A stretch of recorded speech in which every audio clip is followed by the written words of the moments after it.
Good morning, passengers. Welcome to Martel Air. My name's Amanda, and I'll be your pilot for today. We're just beginning boarding for flight number 21 from Rockhampton to Mackay. So grab your seats while I finish up the last steps of the pre-flight inspections of this Cessna Grand Caravan, the pride of the Martel Air fleet.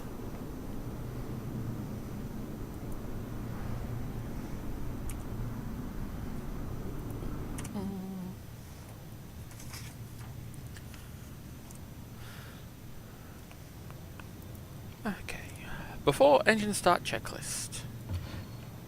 Pre-flight inspections complete. Parking brake handle set. Electrical system switches off. Ignition switch normal. Fuel tank selectors both on. Bleed air heat switch off. Power lever idle. Prop RPM max. Fuel condition cut off. Fuel shut off knob fully in check. Battery switch on. Cabin lights on. Cockpit lighting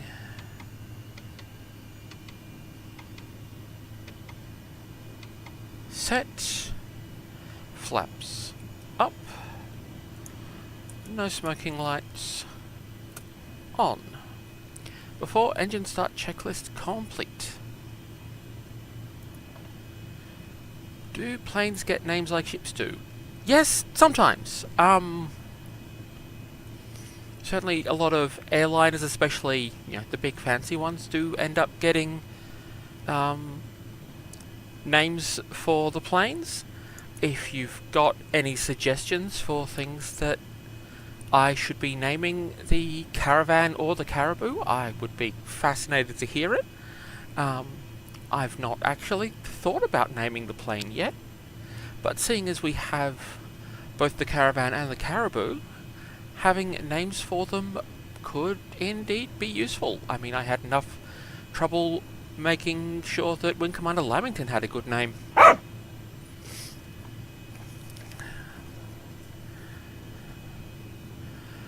Good morning, passengers. The weather today is cloudy, but otherwise seemingly fine. And we'll be cruising at an altitude of about 6,000 feet today, flying over more of the Great Barrier Reef on our way there, which is why the lower than usual cruising altitude, to make sure you get a nice view. Your cabin crew today is me, assisted as always by my co-pilot Wing Commander Lamington. And your emergency exit is located to the back of the plane, back of the cabin where you entered the plane. I also have a door up here by me, and if you see me leave, please follow me quickly. Our in-flight catering services are provided by our wonderful passengers, so I hope you pack something interesting. We also have a Ko-fi machine in the back for those who'd like to support the channel and buy snacks for Wing Commander Lamington.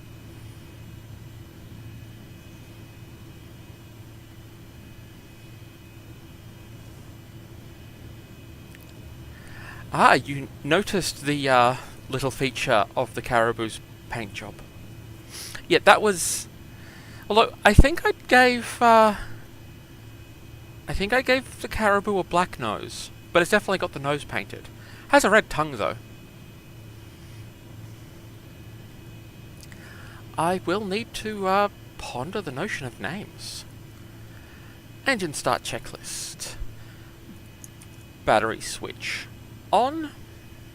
Beacon lights on. Avionics 1 on.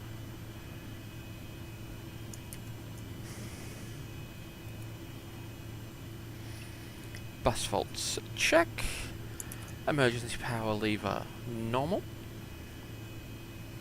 Inertial separator bypass. EIS readings check. Propeller area clear.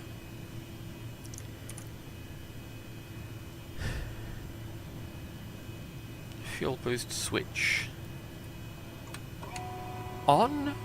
Fuel boost on, shown, check. Fuel pressure low, not shown, check. Fuel flow 0, check. Starter switch, start.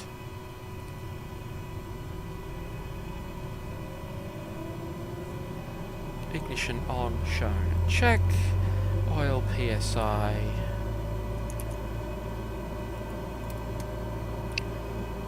Check. NG stable. Fuel condition low idle.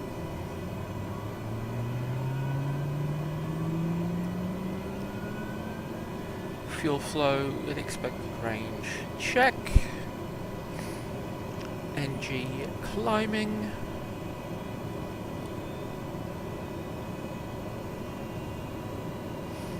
NG stable. Starter switch off. EIS readings. Check. Generator load. Check. Battery amps positive. Check. Fuel boost switch normal. Avionics 2 on. Nav lights on.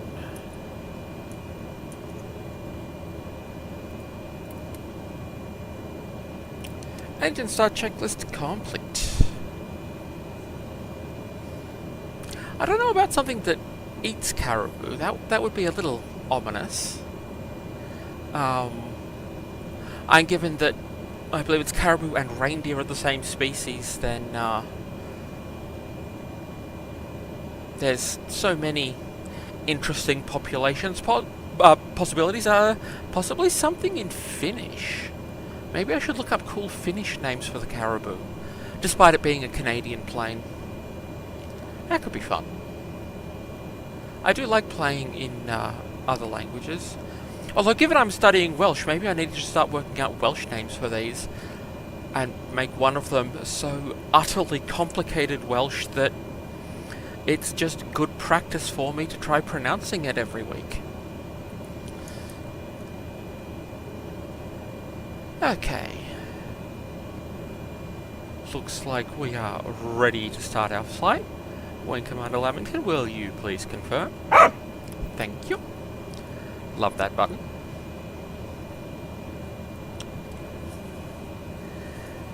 We're now ready for departure, so please fasten your seatbelts and turn off your devices apart from those used to watch this stream.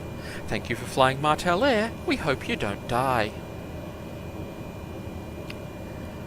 Okay, before departure taxi checklists, taxi lights on, seatbelt lights on, taxi clearance.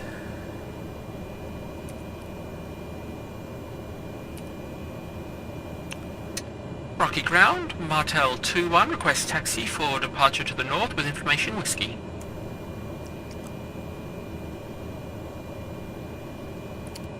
Taxi 2 and hold short, runway 15 using taxiway Charlie, cross runway 22, Bravo, cross runway 15, Alpha, Martel 2-1. Oh, that's going to be an interesting taxi path. Definitely going to be keeping an eye on lots of things. So, taxiway 15, which will be taking us off to the south. I guess that's the way the winds are blowing for today. Okay, taxi clearance check. Nav source set. Prop RPM minimum. Fuel condition low idle. Inertial separator bypass. And parking brake handle release. Before departure taxi checklist complete.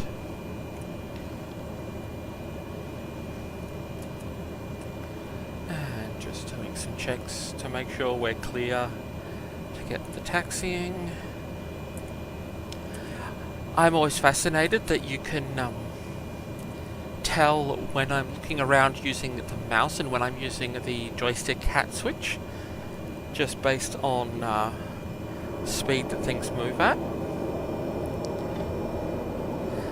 And for those curious about other uses of the Caravan, there is one in FedEx colours. Always useful for carrying mail.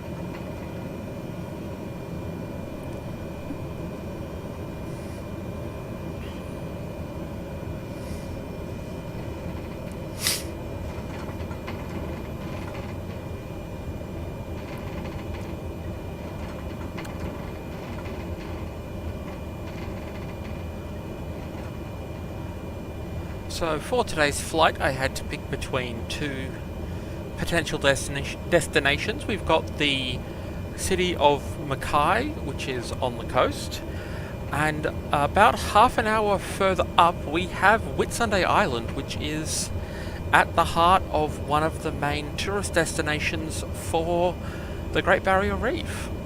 So the Whitsunday Islands, plural in general, are one of the very popular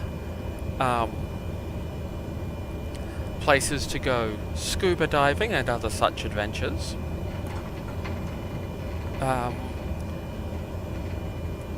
But with now, what runway is this that it's trying to pull me onto?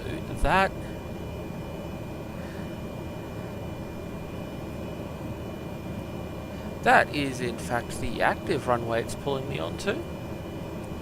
So at that point I go onto the...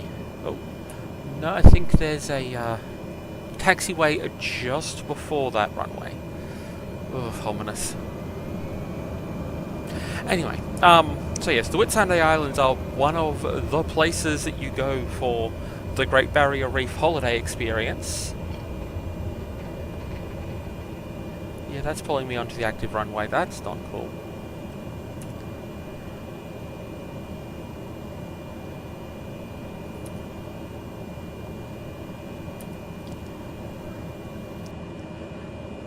Rocky Tower, Martel 2-1 at runway 15, ready for back taxi to the end of the active and then take off to the north. Request departure clearance.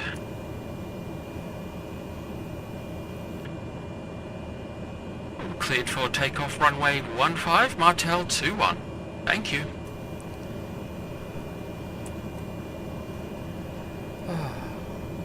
What an interesting runway setup this is, where there is not actually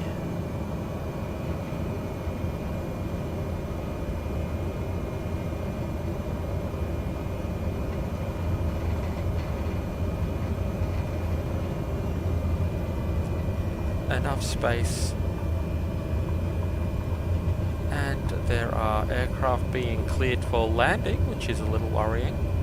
I love flight sims systems for air traffic control sometimes.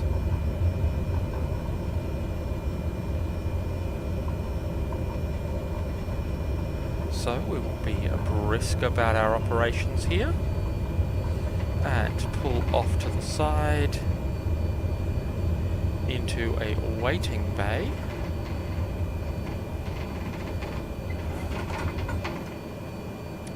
Okay, before takeoff checklist: parking brake set, altimeter QNH set, standby flight instruments check, fuel boost switch normal, fuel tank selectors both on, fuel quantity check, fuel shutoff knob fully in check, standby alt power on, strobe lights on, landing lights on, taxi lights off, anti-ice not required, inertial separator handle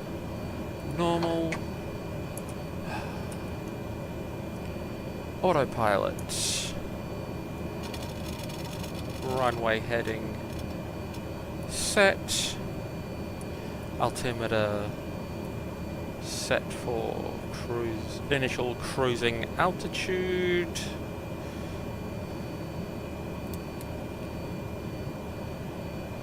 Set. Flight level change. Speed set to VY. Bank mode engaged. Autopilot setup complete. Nav source is set. Transponder on alt. Flaps to takeoff position. Takeoff clearance check.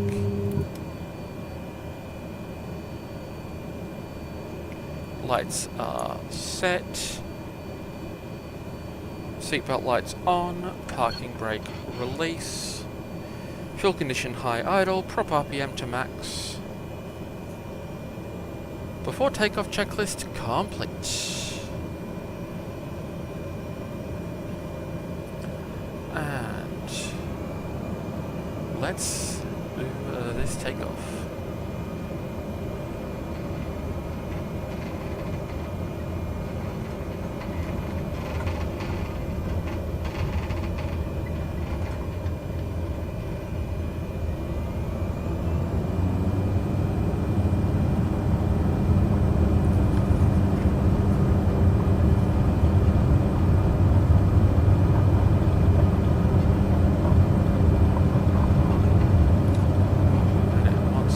Jump into the air.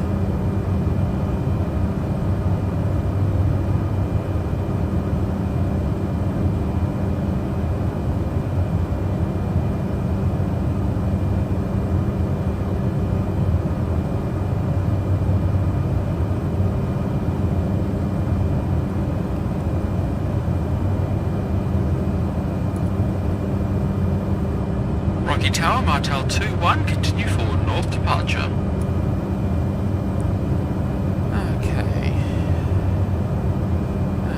Climbing away, aiming for VX.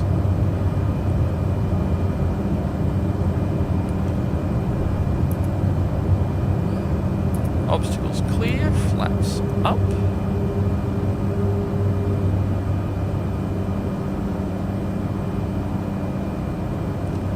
And autopilot engaged for initial climb.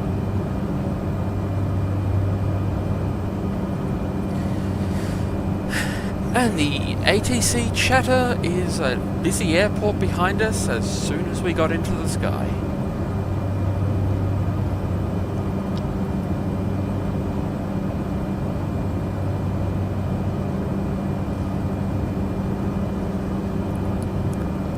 Okay, cruise climb. Let's check those settings.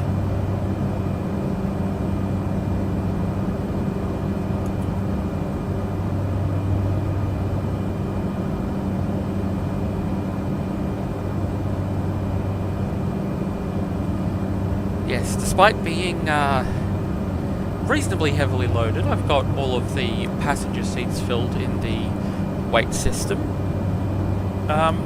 Still managed to just jump into the air significantly below the takeoff speed, so definitely going to need to do another fully loaded flight at some point because those are always a bit interesting. Okay, that's 2,000 feet above the runway. Let's turn towards our navigation path, which means we can zoom the map out from navigate the airport mode.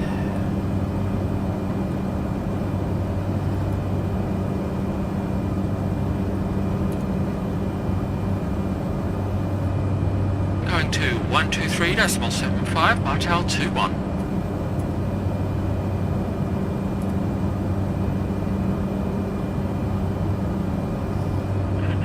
Centre, Martel 2-1 is type Cessna Caravan, 5 miles southeast of Rockhampton, 2,600 feet, request flights following.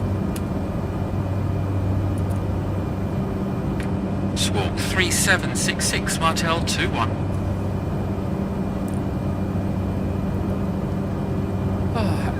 there we go.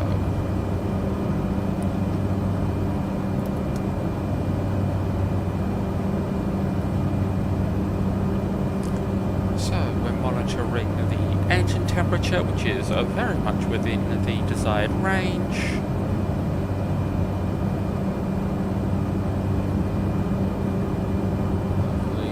Lovely. And there's the airport that we've just departed. And of course also the route point for our navigation path.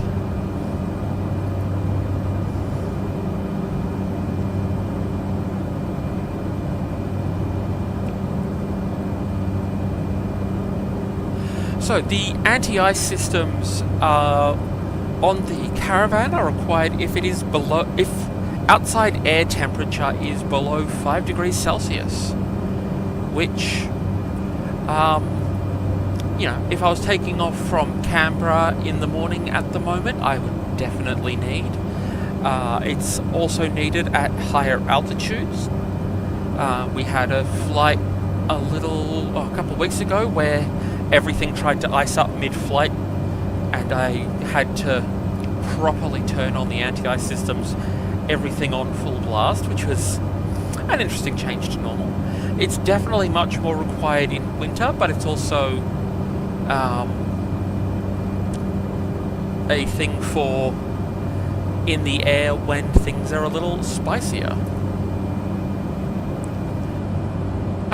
Brisbane Centre, Martel 2-1 requests clearance through Charlie airspace.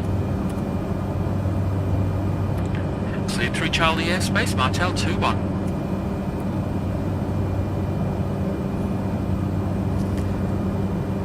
So yes, not as required in Australian winter conditions as they are in colder parts such as, you know, America, Canada, Europe, all of these things.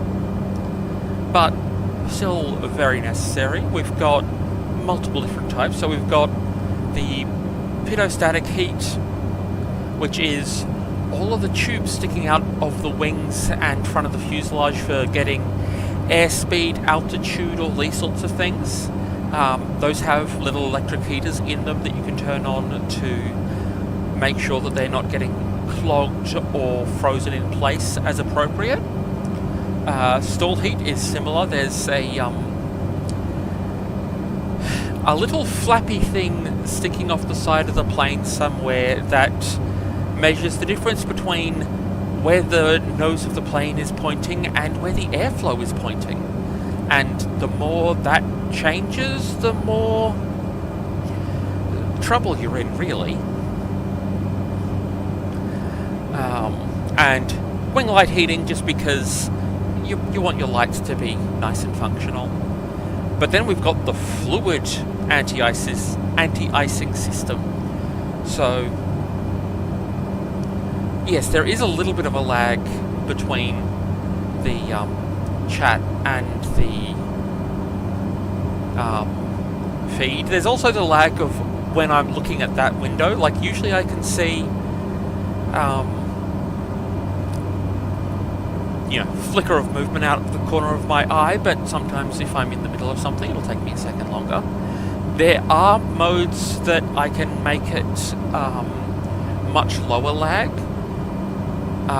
So, you know, the first stream I had it on normal mode, which was up to 30 seconds difference, which made all communication basically impossible, because by the time I saw something responding to what I'd said, I was like a minute further down whatever rabbit hole I was rambling about. But it's currently on low latency mode, which is for streaming with normal communications. And, you know, that's, I think, about 5-10 seconds from memory. Or about 5 or less. I've not actually tested it. There's ultra low latency mode as well, but that cuts into the video quality because that delay is YouTube processing the video feed. And I don't think I'm quite doing the sort of things where you need ultra low latency. I'm not that sort of gamer. Okay, a cruising checklist. Oh wow, this is some great visibility, isn't it? I think we might go to 8,000 feet just for...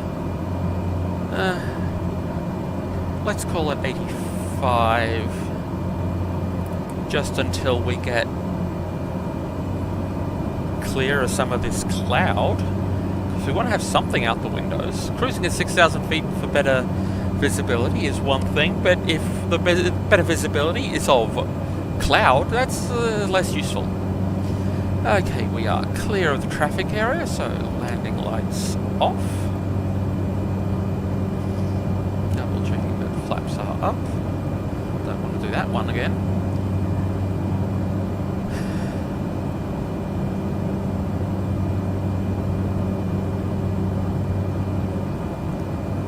But yeah, something I was rambling about while taxiing when you had to go AFK for a bit.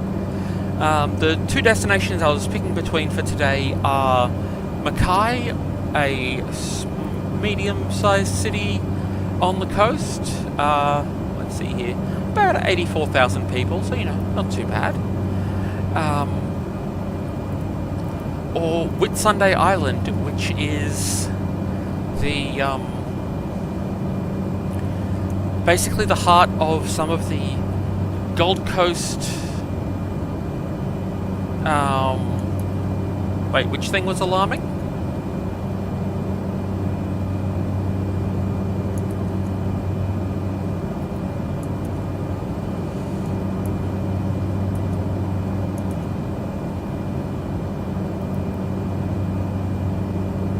And here we discover what the comms lag is actually like.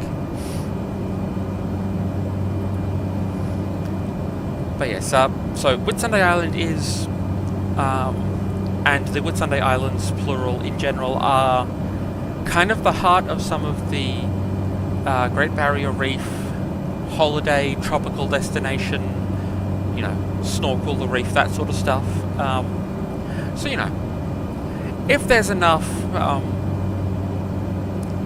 interest and energy in the passenger cabin, then I'm sure we can work out a diversion from Mackay to Whitsunday Island proper. Basically the difference between an hour in the air versus an hour and a half in the air.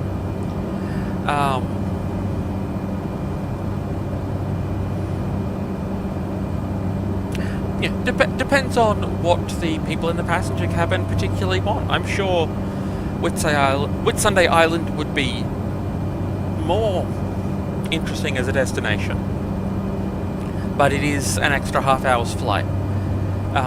If we land in Mackay, then the next flight will get us to Townsville, which is getting into the properly fascinating tropical weather sort of parts of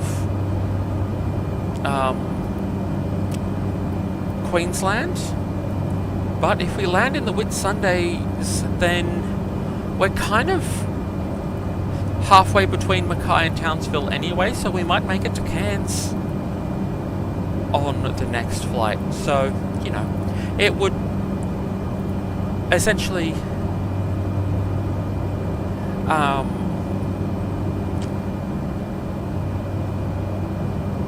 it would be a probably taking half a flight's worth of length out of the round trip of Australia. So if there's particularly strong feelings one way or the other about that, then let me know. Okay, cruise checklist. Seatbelt lights off. Anti-ice system not required by 1 degree.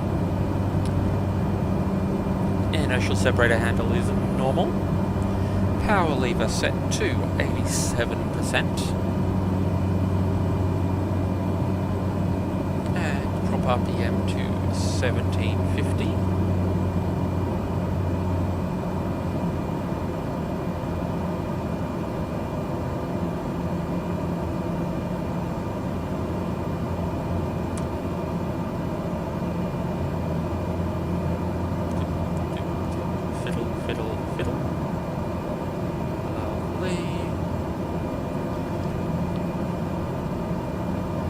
fuel balance, check. Temperature range, checkity check. And we are now above the clouds. And cruise checklist complete. And we've got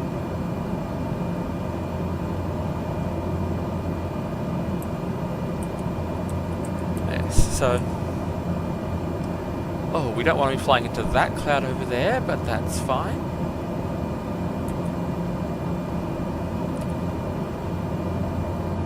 Going to 119.55 Martel 21.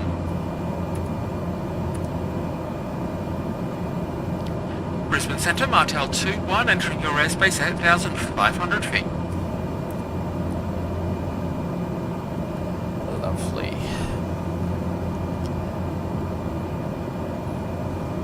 Well, we need to fly in the same sort of direction to get to Mackay or Whitsunday Island, so let's see how we're feeling when we get a little closer to Mackay.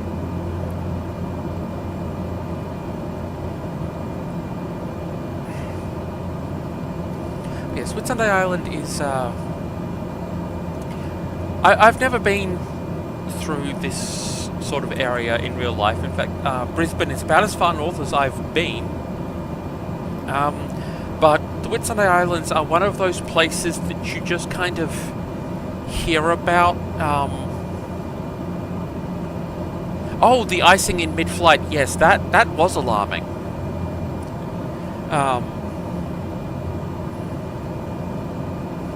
Yeah, the joys of being in cloud. So the thing about being in a cloud is there's less sunlight and more water. And yeah, the amount of alarming that ice on the outside of a plane is the reason that you have the anti-icing systems. Yes, I got partway through explaining. So we've got the fluid anti-icing on the Caravan. So those lovely silver sections on the front of the wings will let us pump heated antifreeze, essentially, usually glycol, out onto the leading edge of the wing. There should be one of those on the tail, and there's also a set of that for pumping it across the windscreen. So the thing about heated glycol is that it stops, it melts ice and it stops the freezing of ice. So both good things. In fact, one of the other anti-ice or ice etc. mitigation systems is in fact the inertial separator handle that I keep having to pull in and out. And yeah, we can definitely check by the time we're getting closer to Mackay about if we want to continue on to Whitsunday Island. The thing about a party bus passenger plane is that what the passengers want is what matters, and because we're VFR rather than IFR with a big fancy planned flight route and everything, we can just do as suits us.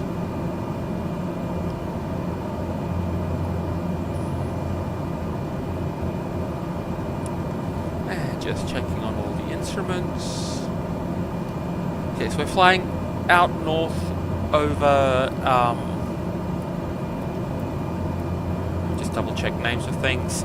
Townsend Island, north of Rockhampton, as our first part of flying outwards. And then flying up the coast, which look at those scenic views.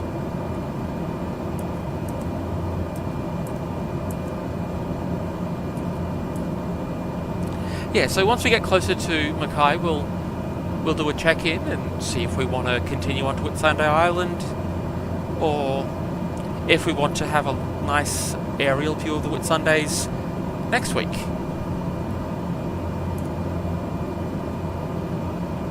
But yes, the Whitsunday Islands are one of the places that you just kind of hear about as the cool holiday destination.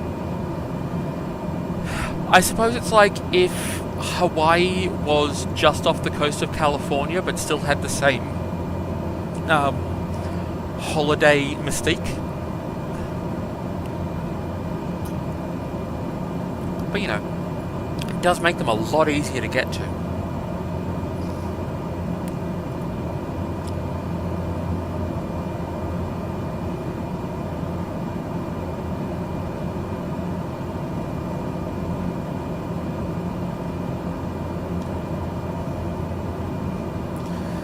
Says, working out the length of the streams that I should be doing has been an interesting... Ooh, look at that gap in the clouds. Lovely. Working out the length of streams I should be doing has been an interesting process. Like, it seems that the 1 to 2 hour streams seem to go pretty well. I was originally planning on keeping them to an hour, so, you know, the first few are an hour-ish, and then they slowly creep upwards, and then we have... the first one that I did that was... the first caribou flight that was 3.5 hours is fairly popular as far as videos in my records go. I think 1 to 2 hours as a general range is still good, because, you know, otherwise I will go the wrong kind of mad. Although I am planning at some point in this flight around the coast of Australia, there's going to be a caribou flight from Canberra as the Martel Air home base to wherever we've made it to, possibly with refueling stops along the way, as an extra long stream of, you know, we'll say I'm delivering spare parts for the plane or something, new coffee machine, etc. Just because at some point doing a really long stream will be fun. You know, today's stream started at about 11. I might have to start that one at like 9 in the morning and see how long I can last. I will definitely need to work out how to make it hold straight and level in a plane with no autopilot, just by, you know, getting Wing Commander Lamington to pop his paws on the controls for me instead. But, yeah, that's just going to come at some time when I've got a particularly empty Saturday and really want to do something weird. And I have no expectation of anybody making it the entire length of that stream.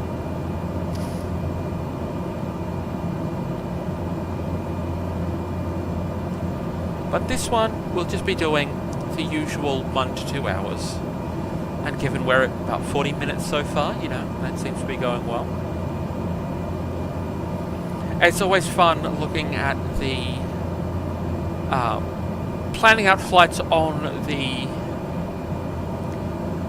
flight planner, which is also what's providing the little inset mini-map for us, and how long it says the flight will be versus how long the flight actually ends up being. Like, its estimate for today's flight is 1 hour 7 minutes, and we're 40 minutes into the flight, and it's the flight computer is saying 53 minutes left en route. So, you know, always fun to see how those can shift around. But then again, I suppose it's not including checklist time and taxi time and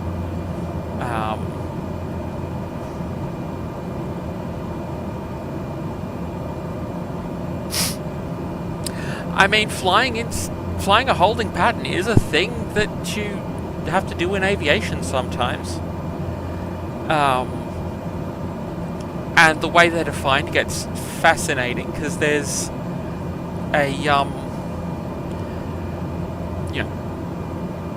there's a maneuver called a 2-minute turn, which is you pick a specific bank angle that gets you,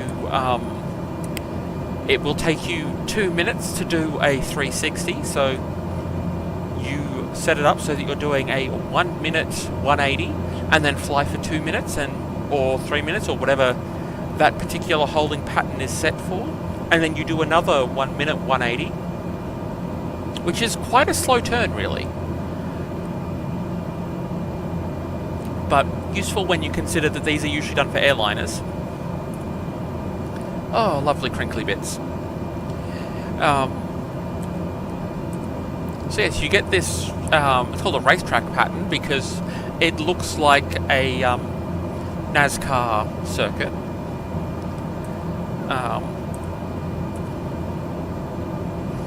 And yeah, you get given your starting point is this waypoint, and then you fly this direction for this many minutes and do a standard turn, and fly back the same amount of time, then do a standard turn, at which point you should be over the waypoint again. And yes, much less of a quest to get to the Whitsundays from the rest of Australia, seeing as they are essentially just on the coast rather than the middle of the Pacific, about as best as you can reach it.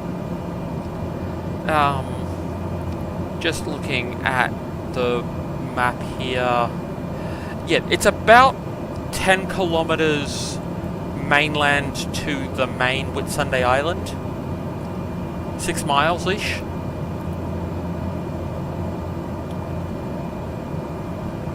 Look, half the fun of flying is the views that you get, and half the fun of my streams is when I interrupt myself to talk about a different thing.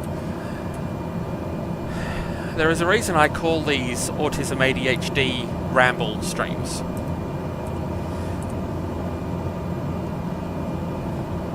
Let's take a little bit of a shortcut.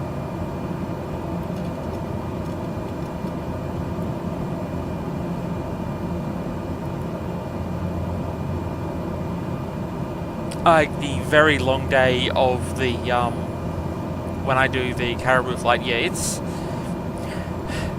it's going to be an adventure, so I'm saving it for when I'm feeling physically up for it. I am not going to be doing that one as a round trip. That would be too much content.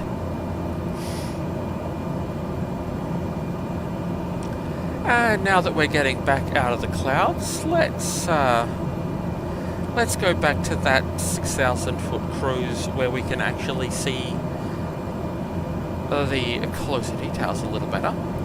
And happily, because today is not one where I've got a ticklish cough, we shouldn't have any accidents like last week's 5 or 10 minutes of muted rambling about something that's just been lost forever.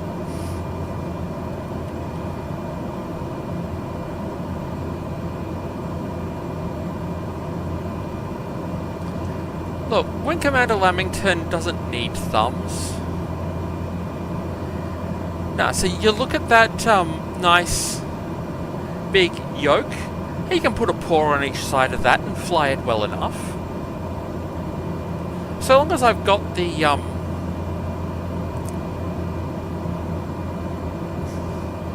throttle set to where they need to be for him, he can do that just fine.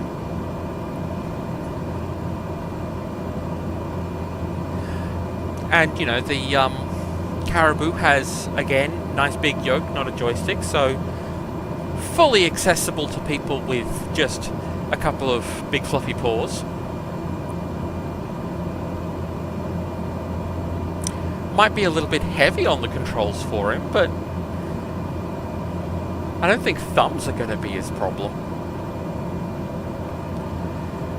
And yes, I've been looking into a couple of different options for if I need to switch it over to Wing Commander Lamington's control. There is the Flight Sim AI pilot assistant that I was trying out earlier today, but that seems to do some weird things that I'm not a huge fan of. And of course the other option is to mod in a basic hold heading and altitude sort of autopilot and only use it to represent Wing Commander Lamington being the goodest co-pilot. And there we've got a peninsula whose name I was double checking before and couldn't quite grab. Because I don't like labeling peninsulas all the time. But just past it, we've got Townsend Island. Another one of these named for a random whichever guy was funding the expedition. And these little triangle-shaped islands are the Triangular Islands. Shocking, I know. But definitely one of those things where we've got so many islands that have fun and ridiculous names.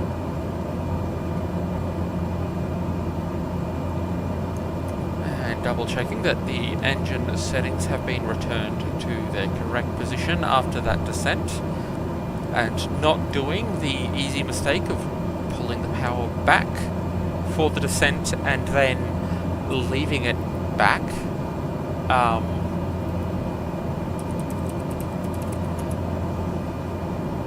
Which is far too easy to do.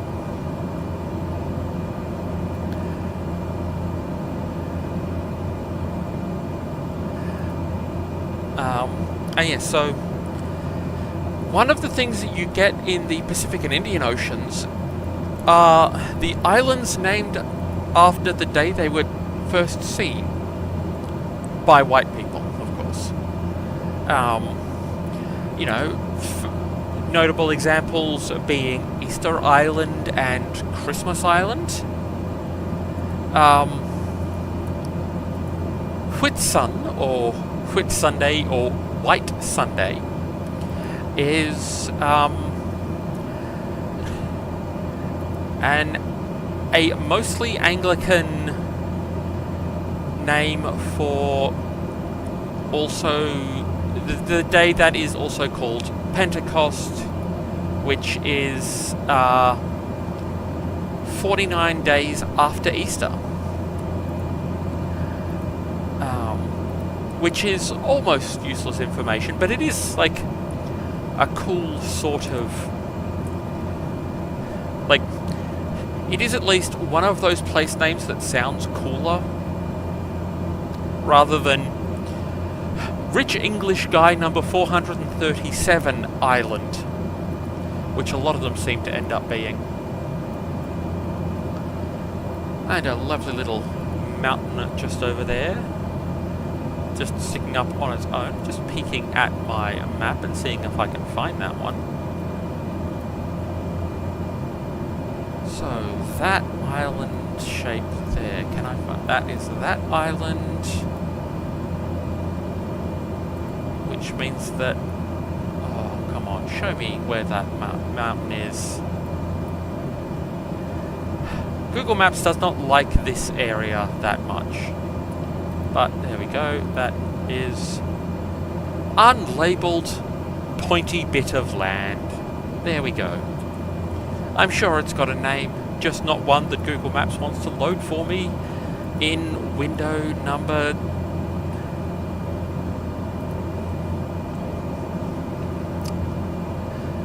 yeah.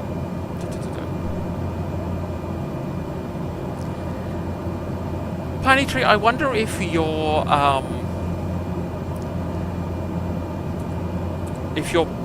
YouTube window has set you back in time on the live stream, or if you're just, I don't know, that I think we've got more lag than I'm used to on some of your replies, and it's fascinating. It is making for a kind of wild little adventure for me. So, you know, if that's the game we're playing, I'm not going to object, but I know that I had, watching a live stream last week, the chat got weird because I was about a minute behind live just because of how it went while it was loading. So I set it to 1.1 times video speed and just caught up a bit at a time. And of course, given that the person I was talking to is a much more... Oh, the person whose live stream I was watching, which just feels like talking to them sometimes, is a much more energetic ADHD haver. Going anywhere past 1.1 times speed would have been full squirrel mode. And look, sometimes going full squirrel mode for certain recordings is fun. when I was at uni, there was one of the lecturers I had who, his lecturing style was very slow, with long pauses, and he was not good at communicating the information, but I had to watch the lectures. But luckily it was one where I could do it by recording, which, being about 2012, this was still a fairly new thing to have access to, and I was watching his at 2.5 times speed, which means that he was talking about a normal speed, but then there were these very long pauses, and it sounded like he was going to be doing something like this, and it sounded like he was occasionally going squirrel, which is a reaction I only know because of the movie Up, but because, you know, we don't have squirrels in Australia.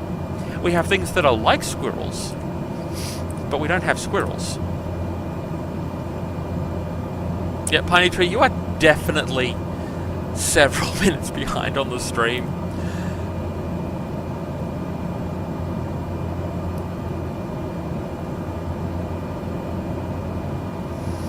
But yes, so watching at 2.5 times speed, I can't usually do that because most people, if you talk normally, 2.5 times speed is basically incomprehensible.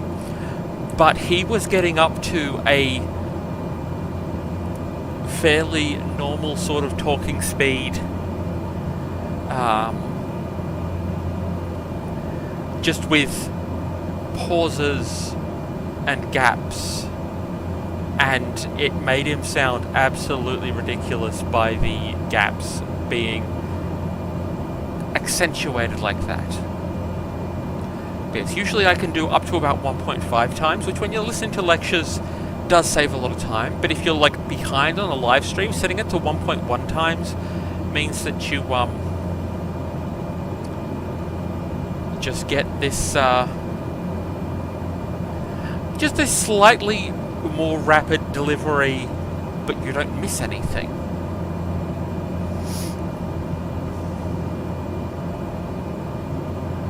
And yes, the way I discovered to check if a live stream is actually live for you is there's the little live with a red circle down in the bottom left, and if it's a grey circle, you're live but behind.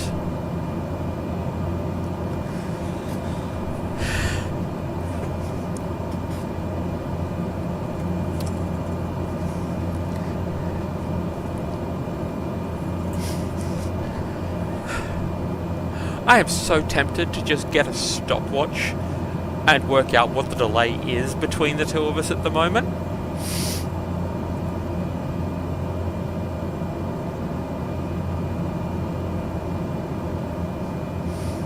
Yes, unlabeled pointy bit. That bit is pointy and unlabeled. I stand by this description.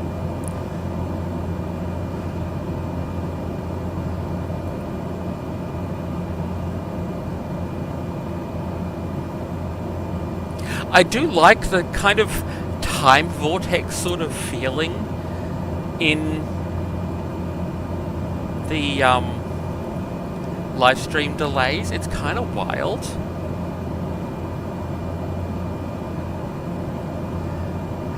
It's like, I don't know if it's giving time vortex or communication from like Mars sort of vibes.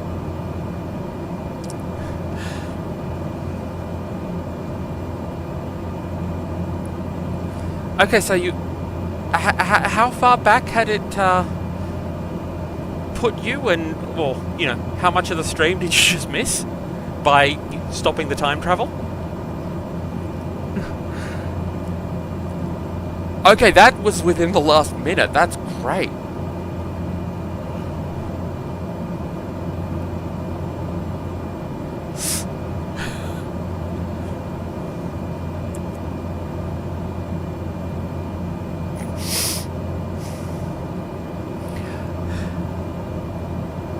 Oh, you were delayed by more than a minute or two.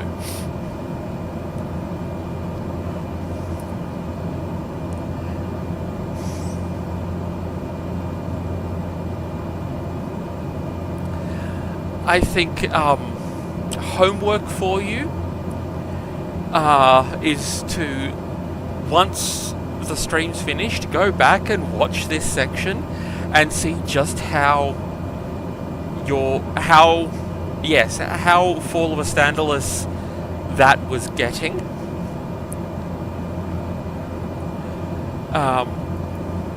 Because the recording will be as I experienced it, because my audio and my game feed are straight into streaming software, as is the YouTube chat feed. So as it shows up on screen, you'll get to see just how wild that got. But yes, tip that you probably missed in the section that was lost to the time vortex. If the live with a red dot down in the corner of your YouTube window is live with a grey dot, you are behind it a certain amount.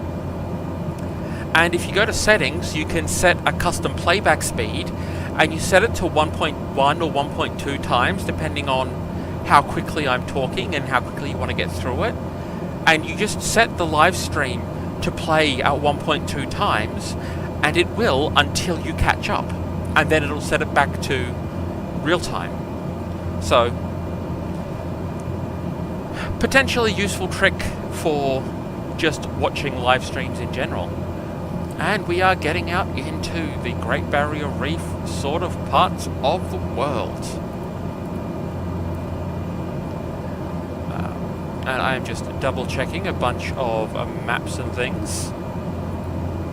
Okay, so we are currently further inland. Oh, yeah, so at this end, the Great Barrier Reef is all the way out there.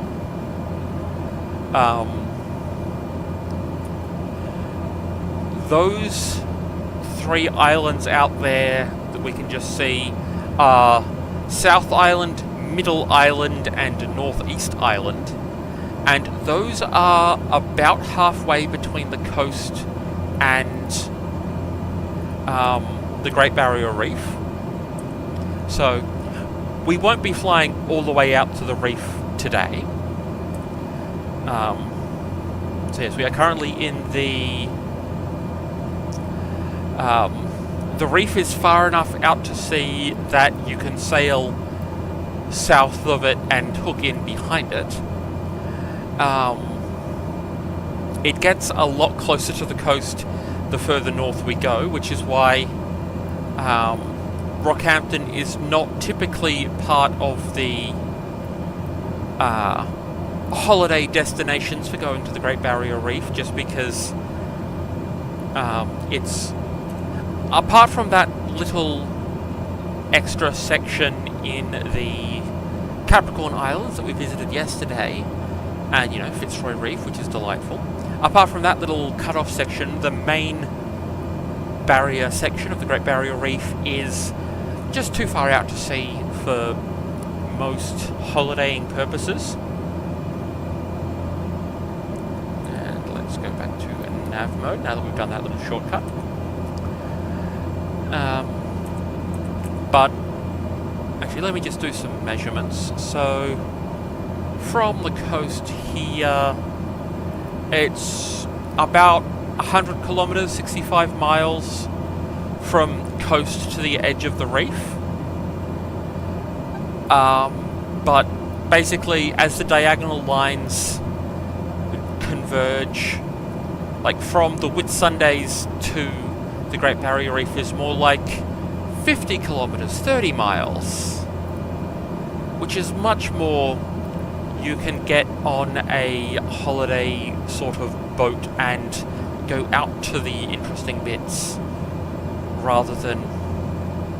And you know, the Whitsundays also have their own delightful reefs and tropical shallows and all this, and we have more islands.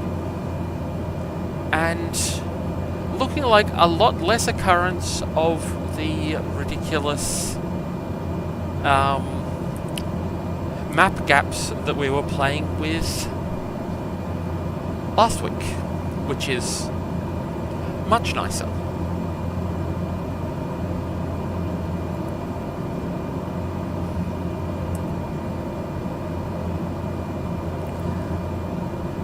And yes, these islands that we are currently over, that will be the Duke Islands, with, you know, Hunter Island and Bambara Island, and for some reason, Tynemouth Island. The River Tyne is nowhere near here, so what we're doing with the Tynemouth Island, that's a little weird.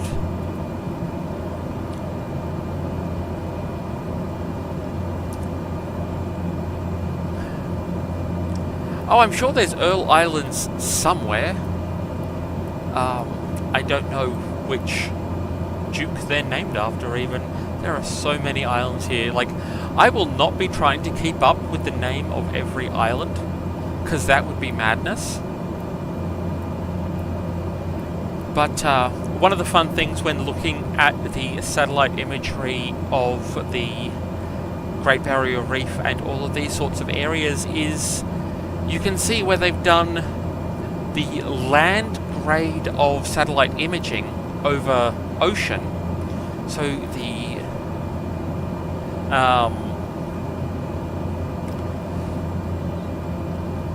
the quality of the photography and even the colour of the sea can change. Like, I'm looking at Google Maps on the other monitor, even though Flight Sim runs off of Bing Maps, because Microsoft. Look, Tynemouth being named after the mouth of the River Tyne is, honestly, it would fit with some of the other weird island names you get around here. One of the more famous ones in, I'm pretty sure it's in the Solomons, so out to the northeast from here, is an island named for a place in Spain, because, you know, Spanish explorers did a bunch of the colonizer work around here.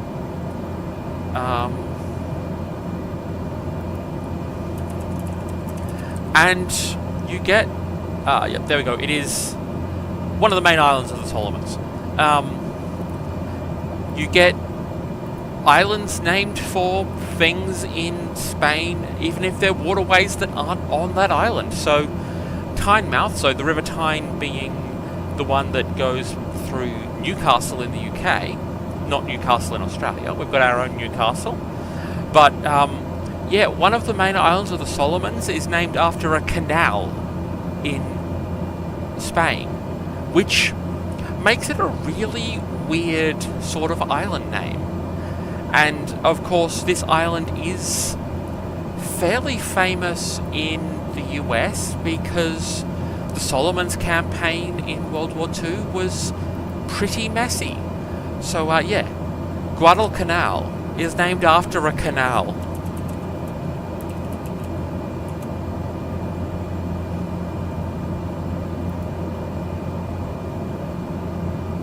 In Seville.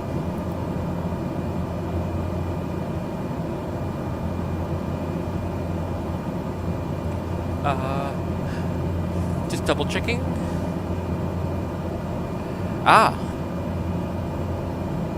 No, apparently not an actual canal. It's from the Arabic phrase Wadi al-Canal, River of the Stalls. Refreshment stalls set up there during the Muslim rule of Andalusia.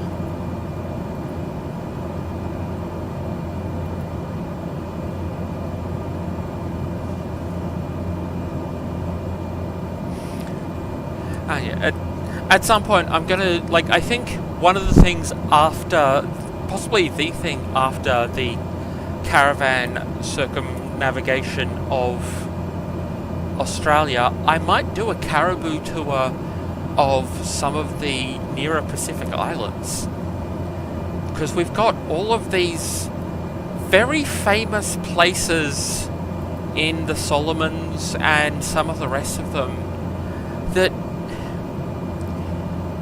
and also Papua New Guinea and all of those, that they're really famous for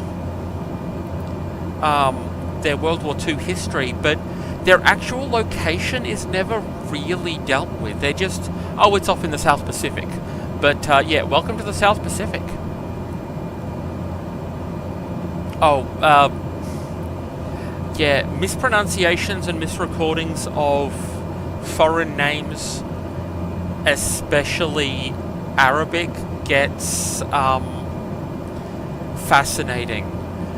Like, a thing I saw recently of, if it's a white European or, American, Australian, etc., mathematician or scientist who discovers something, the law gets named after them. Boyle's Law, Hooke's Law, Bernoulli's Principle, all these sorts of things. But if they've got a non-European name, they get a generic name, like the quadratic formula, which was... I want to get these right rather than going off just my memory, because that is kind of the point I'm trying to make.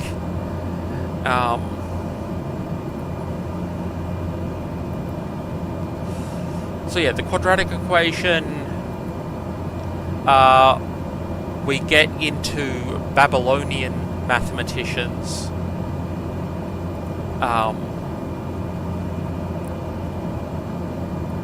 but the two who were really credited with solidifying the quadratic formula / quadratic equation stuff are Brahmagupta, an Indian mathematician, and Al-Khwarizmi, who is a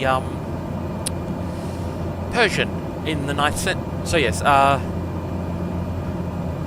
Brahmagupta published in 928 CE/AD, and Al-Khwarizmi was head of the Baghdad House of Wisdom, appointed in 820. Because, the Islamic Golden Age was wild. And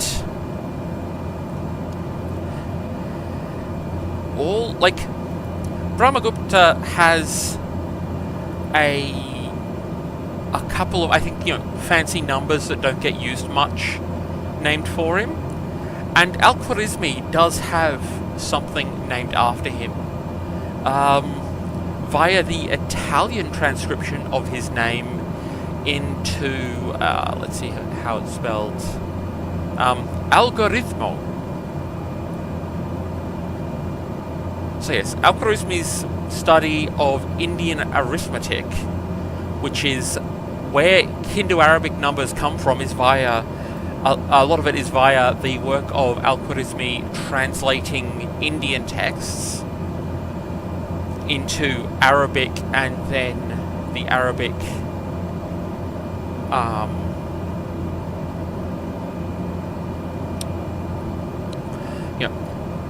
the Arabic spread of knowledge got taken up by Europeans. But yeah, so Al-Khwarizmi responsible for a lot of the work behind getting Hindu-Arabic numerals, and he is the Arabic part of Hindu-Arabic numerals. But he is where we get the word algorithm. And yeah, 50-50 shot of any word in English starting with al is Arabic, either a name or a description.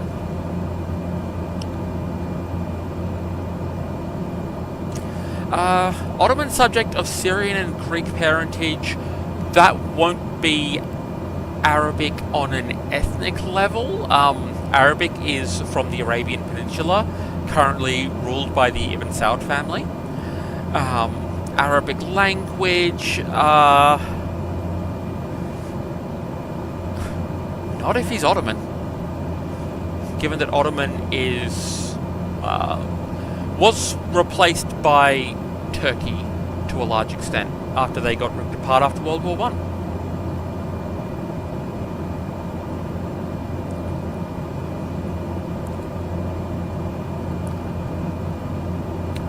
Oh yeah, Arabic linguistically is fairly widely spread. I have never encountered the concept of Hi Jolly before, but that is such a that's quite the rendition.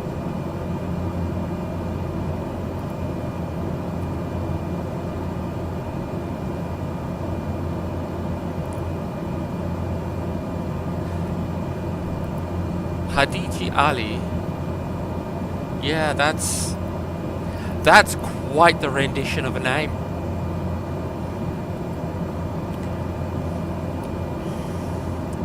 Going to 135.5, Martel 21, goodbye. Brisbane Centre, Martel 21, entering your airspace at 6,000 feet.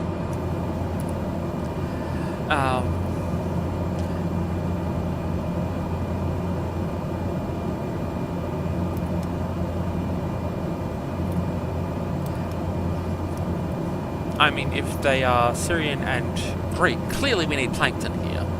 But I'm pretty sure this is ungodly times of night for Greece. Oh, like, Australia has so many badly mispronounced place names that, I mean, we'll even do it to the English, to be fair. Like, there is a town in, I think it's Cornwall, Devonshire, that end of things, called Lanston. There is a town in Tasmania, lovely place, spelled exactly the same, called Launceston, because that's how it's spelled. Not Lanston, Launceston.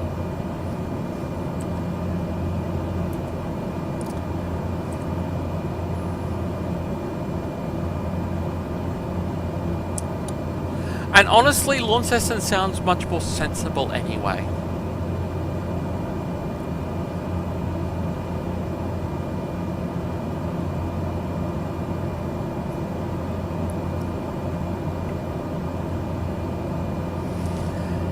Possibly, at some point in the future, I will need to put together a collection of Australian place names of, you know, separated into themes, and we can just have a stream where I am rambling about Australian place names, because we have such a set. We've got all of the English derived stuff, especially from settlers. There are a lot of indigenous names, some of them transcribed properly, some of them an utter mess, because early transcriptions of Australian Aboriginal language. Because one of the early explorers slash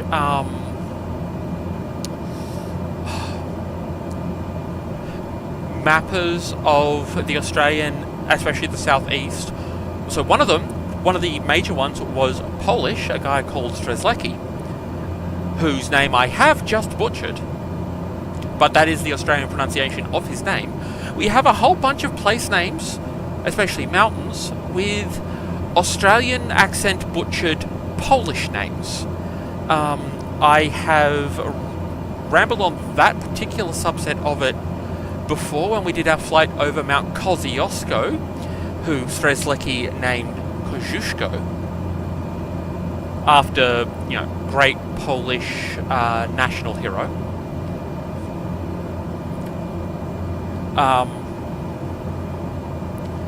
I'm pretty sure Strzelecki has probably a mountain range as well. But yeah, so I think I need to collect cool examples of the various types of Australian place names. I can't remember if it's a just running joke or a part of a song of you can call Wagga Wagga Wagga, but you can't call Woi Woi Woi. So there is a town in central New South Wales called Wagga Wagga. the name means something like many crows, because a lot of Australian Aboriginal languages do reduplication plurals, so it's just crows, but you know, name, as long as Wagga Wagga, you tend to give it a more elaborate translation as a single place name, so, you know, many crows, which obviously I'm a fan of, for reasons I'm sure you can guess. And Wagga Wagga is often just abbreviated to Wagga. It is spelled W-A-G-G-A twice, by the way. Not W-O-G, which would be a slur against Greek people. Which gets awkward when people use it for a...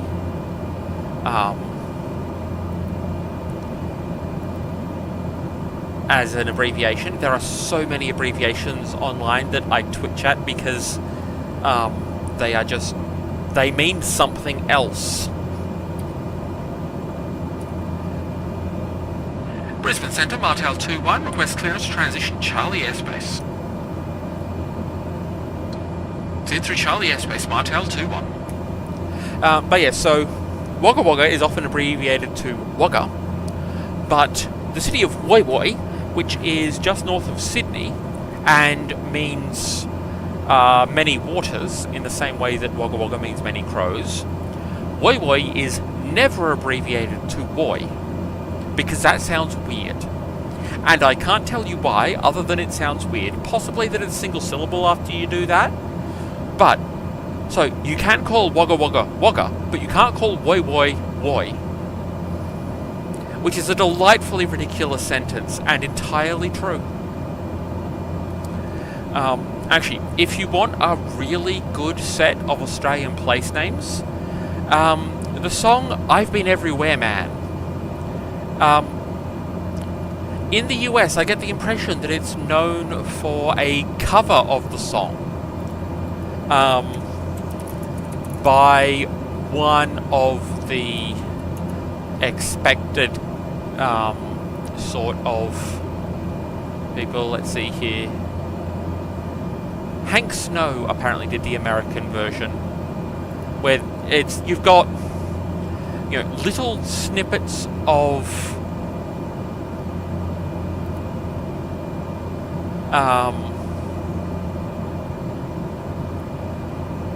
you got, you know, little snippets of framing sequence, and otherwise it's list of place names. And yeah, the original version of I've Been Everywhere Man from, let's see here, 1959 is Australian, and the 1962 cover version by Hank Snow and a dozen other people, I'm sure, have done it since, is a cover.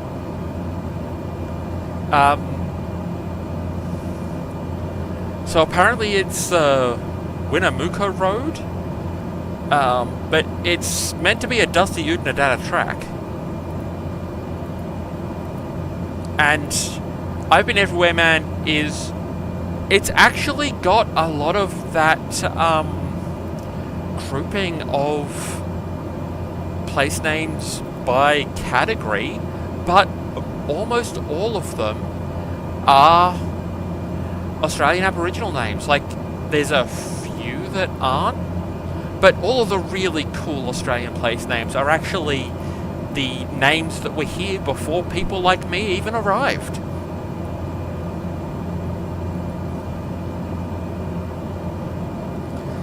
And I can definitely say that it was before people like me arrived, because the first of my ancestors to arrive in Australia was January the 27th, 1788, so the first fleet of mostly prisoners arrived on the 26th, which is, you know, what we put our national holiday to, of just, you know, celebrating the anniversary of showing up.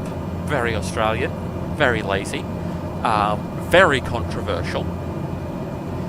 It's also called Invasion Day, which might give you a hint as to the controversy around it.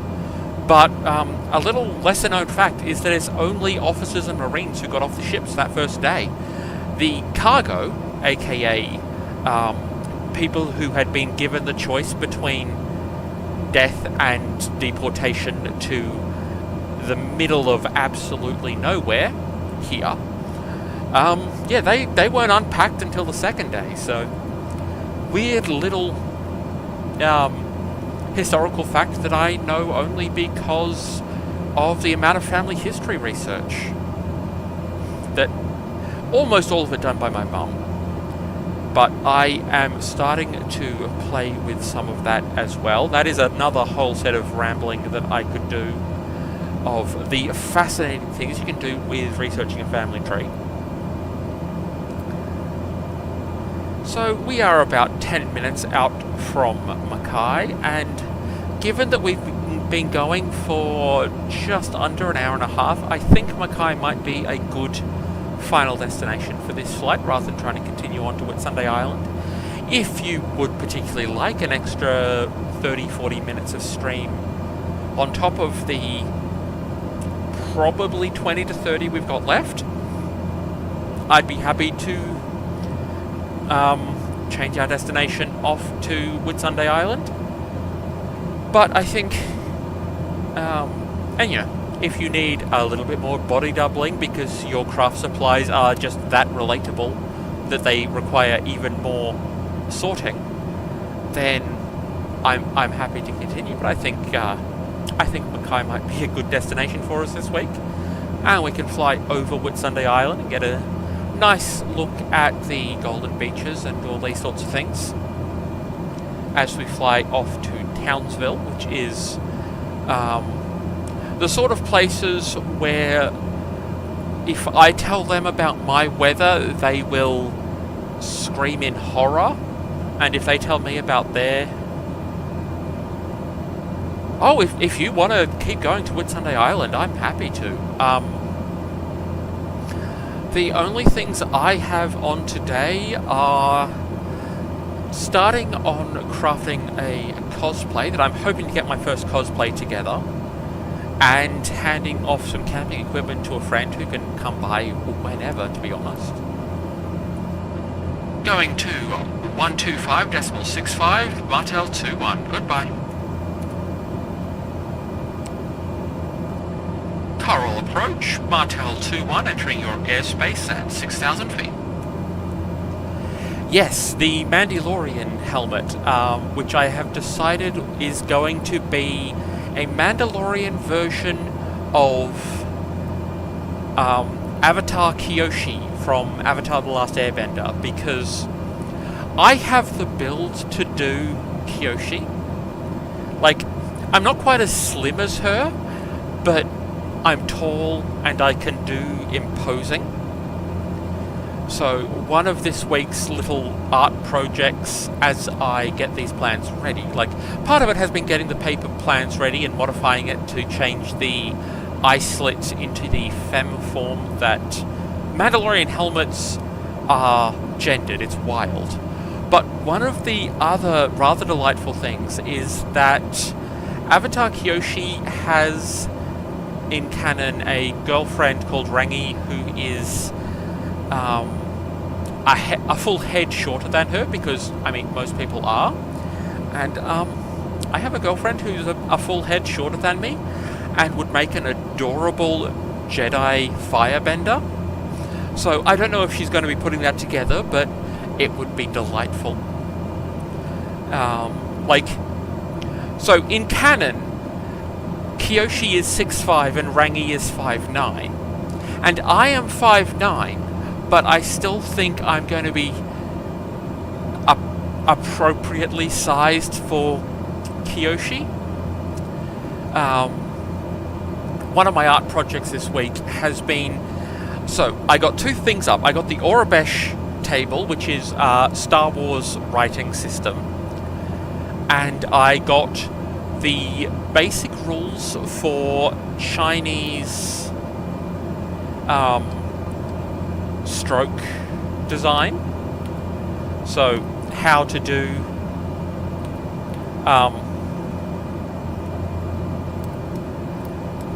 the the directions and shapes of the strokes in Chinese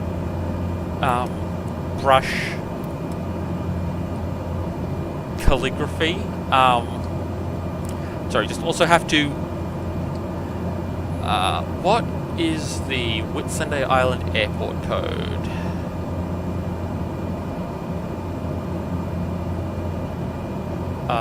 Not listed on that. Let's see what.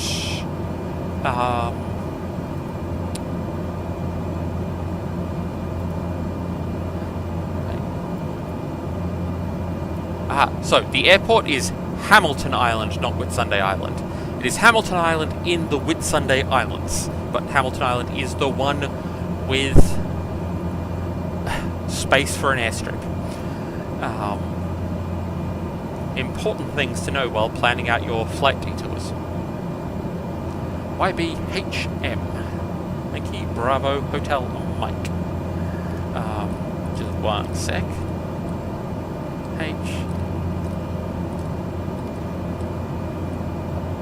Hamilton Island. Lovely.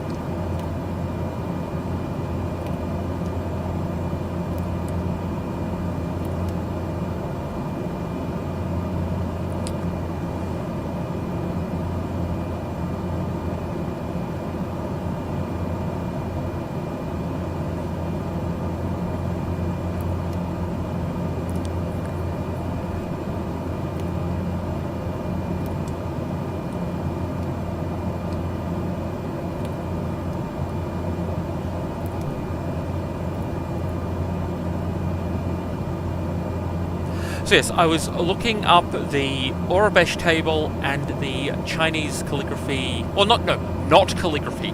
Chinese calligraphy is a whole separate thing that is absolutely wild. But Chinese brush-drawn characters, the directions and shapes of strokes and the little extra shaping bits on them.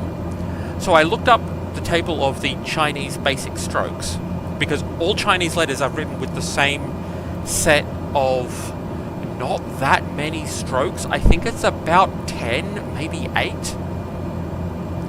And that's all the stroke shapes you have. It's just you stretch them, you do them in a very specific order. Every letter has the single specific order it's written in. But I took these stroke shapes and I worked out how you would write Star Wars Aurebesh with Chinese strokes, because that is so appropriate for Avatar Kyoshi. And it looks super cool. I shared a picture of the first draft on the Arts and Crafts channel that you will be able to go snooping at. Which is it's gonna look so cool, especially if I get it written like vertically on the breastplate or something. It was so much fun. And of course then Zaftacat talked about coming up with Aurebesh cursive writing based on Arabic, not Arabic, Hebrew and Yiddish cursive forms, because the letter shapes are a bit like that. And apparently we've got a little bit of traffic that I've got to keep an eye out for. Not in sight. They may well have passed. Martel 2-1 do not have the traffic in sight. Definitely worth a read. That was a delightful thing to read through. I love... So, a fun little thing about writing systems is that every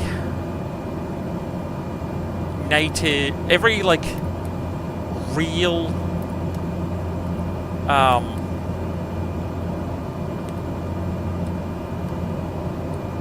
every real writing system has a single type of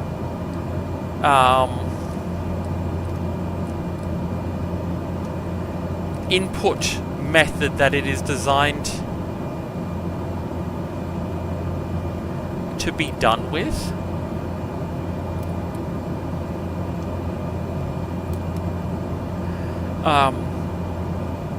Oh yeah, sewing needles, pins, they are just like that. I have like 4 different specialist sewing needle containers. Oh, we are not flying into that cloud. Let's detour that way. So, every writing system has a specific writing tool that it is designed to be written with. And you can actually tell certain things about it just from that.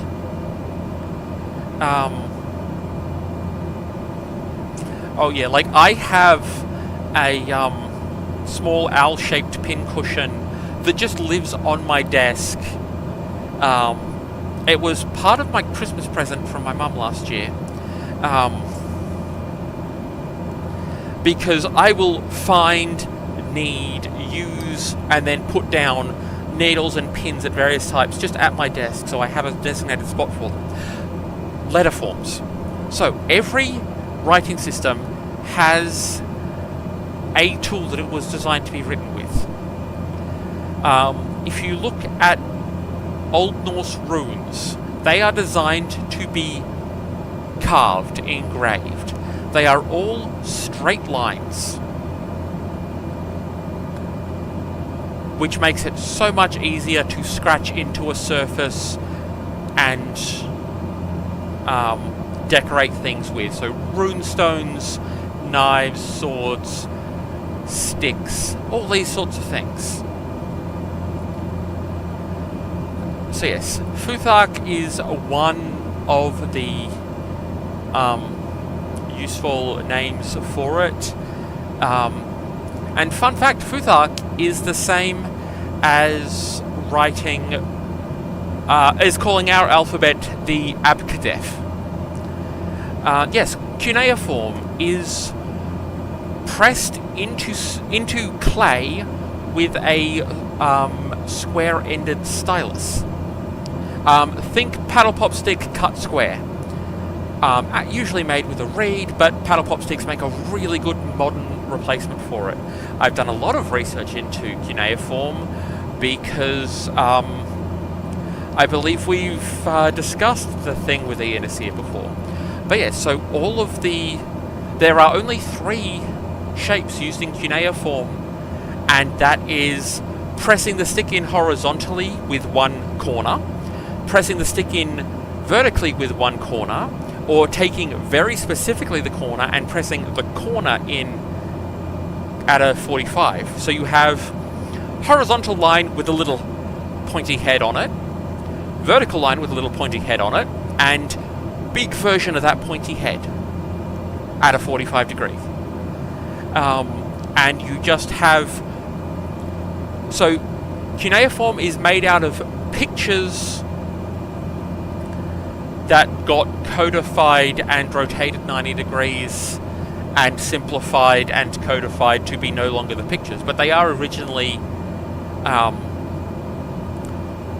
pictures of things, which is why they're all so complicated, rather than making the simplest possible set out of those 3 types of poking the clay with a stick.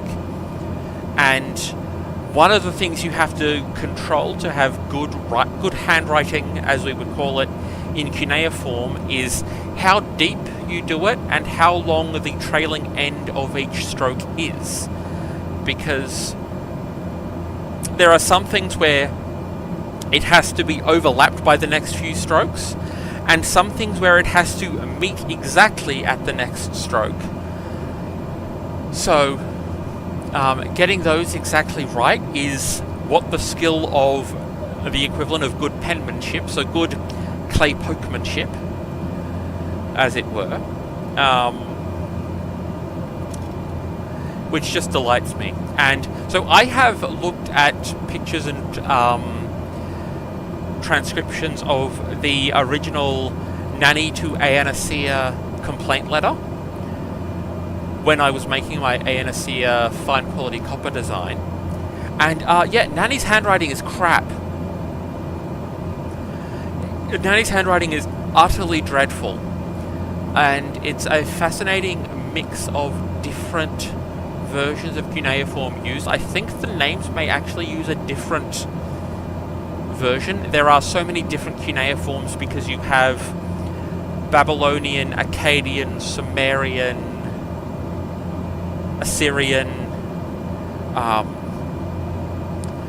at least one type that was actually used for Aramaic, I think. But yes, so my Ian Asir fine quality copper design, in the new version as is found on Teespring, I had a typo in it on the Redbubble version, so I can actually tell if I see somebody wearing one of these shirts. I can tell if they got it from Teespring or Redbubble because I didn't bother to update the typo when it was on Redbubble, but when Redbubble closed my account for no reason, I updated the typo before correcting it. But yeah, it is the correct cuneiform for Ian Asir's name. E-A-Na-Shi-Ir.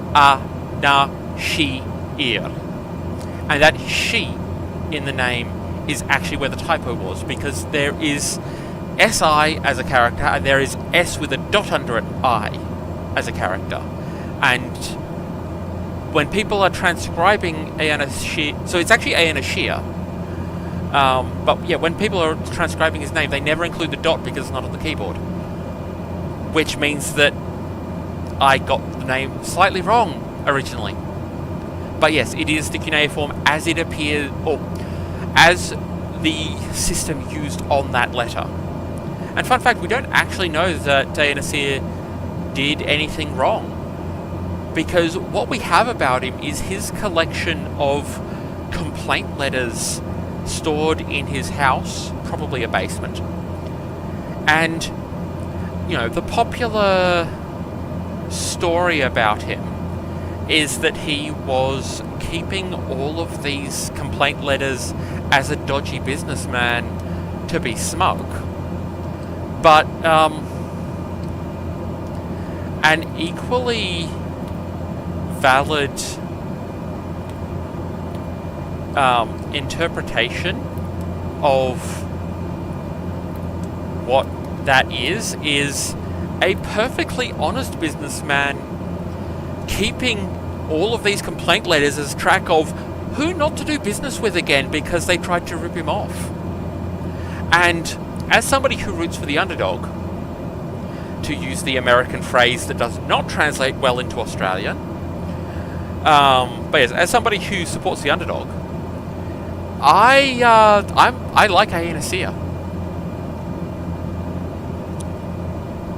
And one of the great things about cuneiform letters is there's a couple of, or cuneiform tablets, is that there's so many different ways of preserving them. Like general, you know, business correspondence, letters, and training stuff, you just let the clay air dry, possibly sun dry. You know, sun bake it, that'll do. Stuff where you really want to keep it, you bake it. One of the types of tablets that we have a lot of surviving are, so letters and formal correspondence and all this sort of stuff are done on rectangular stuff. So the Ian Asir letter is only about that big. There. It's actually ridiculously small. Like the writing on it is tiny. But there's also these kind of oval-shaped tablets that are really good palm-sized. Going to 135.5, Martel 21, goodbye. Brisbane Centre, Martel 21, entering your airspace 6,000 feet. So yes, there are these really good palm-sized clay tablets that were used for training. There was school writing. And we have all of these tablets where people were practicing their cuneiform, practicing mats, all this sort of stuff, and it's just this specific, round about this sort of size chunk of clay that's really comfortable to hold in the hand that was used for practice. And yeah, the letters in cuneiform, like they write both sides of the tablet, and in fact sometimes all 6 sides. And like if you look at the text format on it, people, the translation of the intro to the Ianasia letter. Let me just get the text of it up. I have an entire folder full of this stuff. But yeah, the translation is usually tell Ianasia that Nanny says, which sounds like this very interesting formula for an introduction to a letter. If you look at how it's actually written, it's to and from. It is addressing on the letter in the way I would put it on an email or a business letter these days. It literally is, a word that I can only assume means to, or let's say it does mean tell, and then the name, and then a thing that I would translate as from, but it means, this person says, and another name, as, with a nice gap in between them on their own separate lines. It's really relatable. It's kind of wild. Anyway, then you get giant cylinders with just curling around it. Cuneiform tangent from the writing tangent. Okay, so writing systems where you can tell that certain features of a writing system are based on the tool it was meant to be written with. Latin is a bit complicated. Certain parts of the letter forms are designed for monumental inscriptions. There is a separate form of Roman-used Latin alphabet used for wax tablets, because you can't push the stylus on a wax tablet. Because writing on a wax tablet, you've got basically this bed of beeswax with often painted or just charcoal covered back beneath the wax surface, so you can scratch quick notes into it, but you can't push the stylus, and crossing lines also screws up the wax, and there's all these things you can't do well with a stylus in wax. So there is this different form of Latin letters used for Roman stuff that are only used in wax tablet inscriptions. And we have some of them surviving, because if you write too deeply, you scratch up the back plate beneath the wax. And we've got more clouds, so let's just get down to about 4,000 feet as we come in towards the Whitsundays. Hopefully next week's takeoff we will have a bit nicer weather. But yeah, so some wax tablet inscriptions were scratched just deeply enough to engrave into the soft wood backing. And in fact, this was actually used for a way to transport secret messages as well. You get a wax tablet, you take the wax out of it, you write your letter on the surface beneath where the wax goes, then you just melt a new layer of wax and put it in over the top.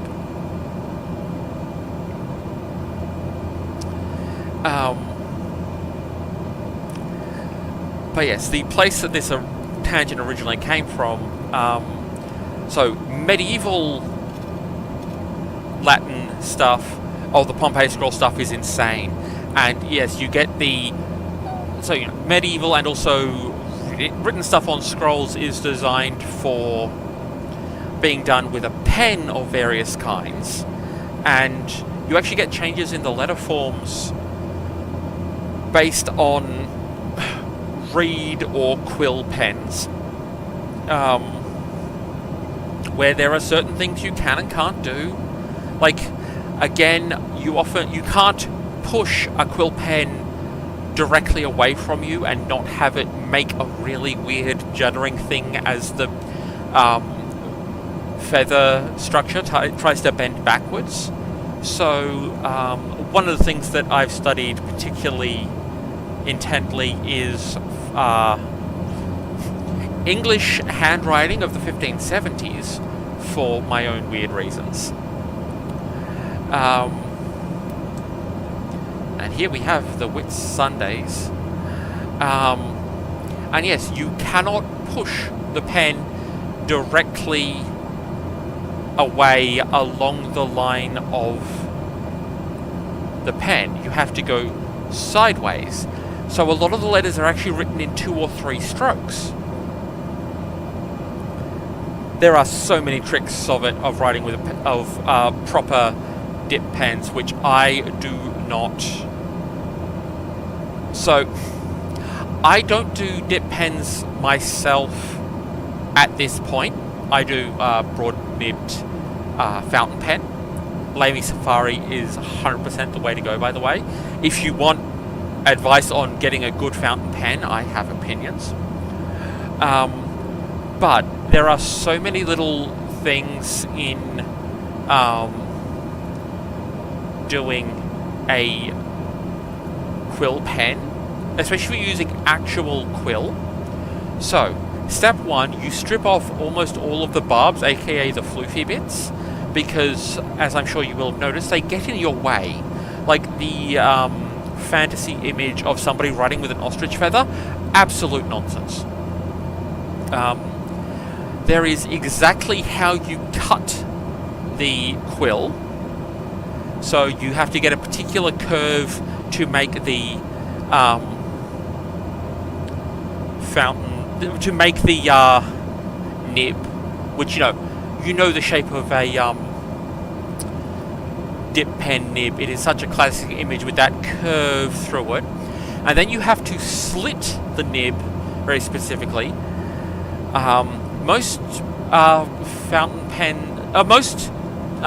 feather quill pens are made out of right wing feathers, because when you're right-handed it curls away this way over your arm. If you get a left wing feather and try to write with it right-handed, it curls the other way up to your nose. So yes, we have the lovely scenic Hamilton Islands. The particularly big one there is Hamilton Island itself. And also you have to heat treat the quill. Historically this was often done in hot sand. You can also use boiling water or near boiling water, but the process is complicated. I cannot educate you on it, but look up Townsend videos on how to prepare your own quills. So yes, you have to heat treat them to a certain extent to get the flexibility right, and you have to use a particular thickness of so quill actually means the core of the feather. So goose was one of the popular ones because they were common and they gave quills of the correct thickness. They have to be trimmed often to recondition the tip, essentially. One of the types of knife that you can get is called a pen knife, which has survived in British English as the word for a pocket knife, but it's a very specific knife that I want to get at some point, where it almost looks like a round-tipped craft knife, but the main use of a pen knife is actually trimming your pen. And yes, that does mean that quill pens wear out as you work your way through the length of it, recutting the tip every so often, because as it gets mangled as you use it, you have to redo it. This is why most modern dip pen calligraphers use metal nibs. But the flexibility from a quill is different. And yeah, so you can't have too much ink on it. You can't write on a horizontal surface. You need to write on a tilted writing surface so that you can hold the pen flat and not have the ink just pour out of it. Probably one of your other major interferences. The reason that you get those writing slopes in all of the dip pen eras is that hold your pen horizontal, tilt the paper. Don't tip the pen down and have it flow out of the pen. I believe that is our destination just there, but we're going to overfly it while I finish rambling and just do a little bit of a flight around the Whitsundays. Get some nice views as we've got some sun here. We're on the right sort of engine settings. But yeah, there are many complexities in dip pens, and writing technique is one of them. And certain letter forms, so the ways that letter forms, metal nib dip pens, you also tend to write on an angled surface if you can, for the same reason. They're not, I mean, there are weird differences in that you can actually have an ink reservoir inside the pen just because it's a hollow tube. It gets wild, there's capillary action. The mechanics of these sorts of pens is so fascinatingly complicated, the physics of it. But yes, the shapes of letters in medieval stuff, a lot of the weird things, even in the basic letter forms, is actually because of what you can do with a flexible nibbed quill pen. Like with my flat nibbed fountain pen, I can do the things that you can't in a proper flexible pen, but I make an effort to do the never pushing away. So sometimes you will rotate the pen so that this stroke, oh no, I'm actually pushing it sideways, which is fine, which of course then changes the line width. There's a whole, like, not only is, oh god, these islands are pretty. So not only is writing with these a completely different form of writing, it is also an art form. And you can see the letter forms change as the writing technology changes. So if you look at most Latin letters designed around dip pens, and then you look at how ordinary handwriting changed when you get to fountain pens and when you get to biros and pencil. So pencil handwriting is completely different a lot of the time to pen. Like, modern pens write like pencils, but modern pencils are also fairly recent, but you know, you do get the graphite stick, charcoal stick, etc. And then you get the way that printing completely reinvents letter forms again. Several of the more interesting letters die out because the English are importing printing presses from mostly the Dutch, who do not have the letter thorn or the letter yor. So these letters just die out because they are not in the Dutch standard printing font set. And yes, these are actually fonts when used in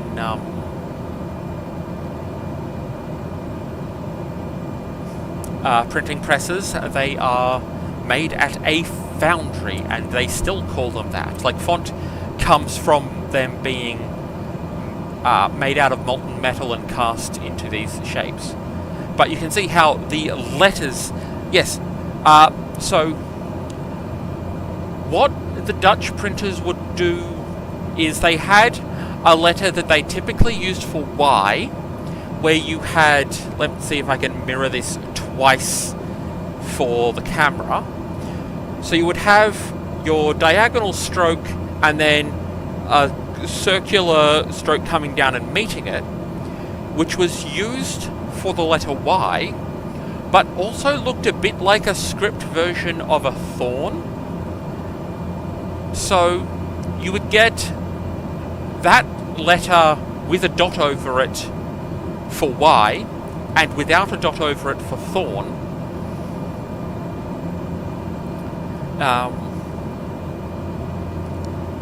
And I have some medieval texts in scanned facsimile that actually show this. But yeah, so that same letter that looks a lot like a Y, if it's got a dot over it, it's a Y. If it doesn't have a dot over it, it's a thorn, TH. And that's where ye olde comes from. That reading of we're using a Y to mean thorn, I'm going to read it as a Y. Ye olde is the old. And yes, yol is a letter that was used a lot more in the north of England and in Scotland. It looks a bit like a 3. And it is that r sound at the end of yol, and it's the voiced version of the h in Bach and Loch. But yes, yol, which is because it looked so 3-like, it was replaced with the curvy version of a Z. Look at these goddamn islands. I doubt any of these islands actually have a dam, but just to use my constant joke for saying that phrase, these are such pretty islands. And you can see some hints of that snorkeling water. Like, snorkeling on the Whitsundays is one of the things, and you can see why. But yeah, so yol is a r sound, voiced version of the r sound. So used in Yorkshire, used in Scotland, and was replaced with a Z, that curvy Z where it's... See if I can double reverse. Okay, so it is d, z. Like the Z with a curl below to make it look a bit 3-like, which is actually how I write my Zs half the time anyway, because it's just one of the standard ones in Australian. But yeah, so that was just replaced with Z because it looked a bit like it, which is where the name Menzies comes from. Actually pronounced in Scottish as Mingus, but yeah, that Z in... Yeah, it also very similar to the squiggly rest symbol in music. I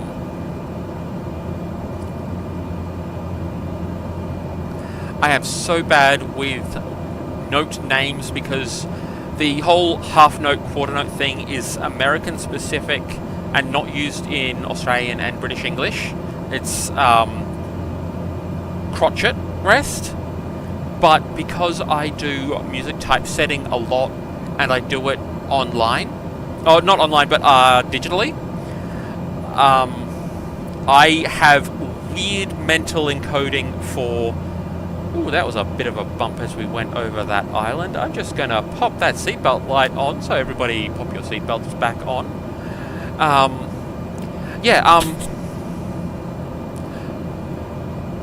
Put a T before the CH. Crotchet, not crochet. And then the one that's shorter than that is a quaver, and the one that's longer than that is a minim. I think. Yes. And because I do stuff digitally, I have a weird non-vocal encoding for all of the notes, so if I have to speak them, it gets weird.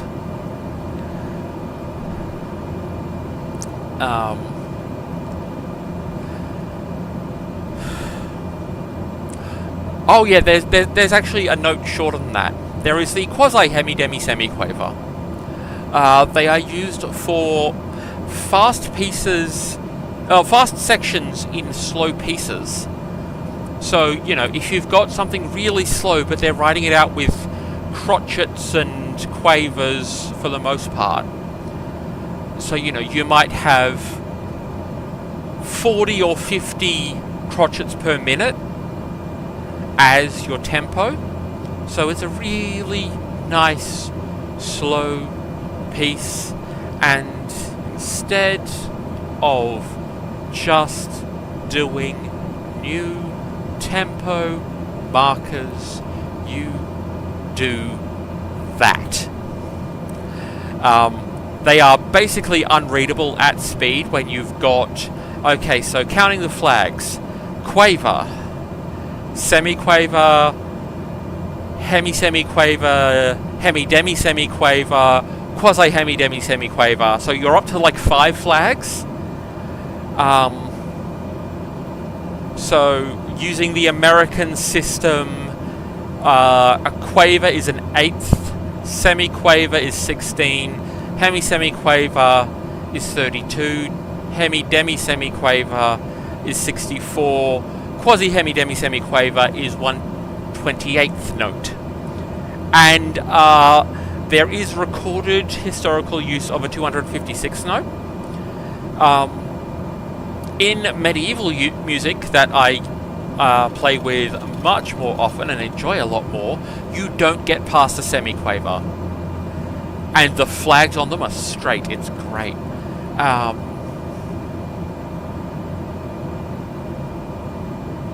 Yeah. Also, because I'm a computer programmer, I can just rattle off powers of 2 like that. It's great. Knowing your powers of 2 is so useful. Also, your 1.5 powers of 2 come up a lot.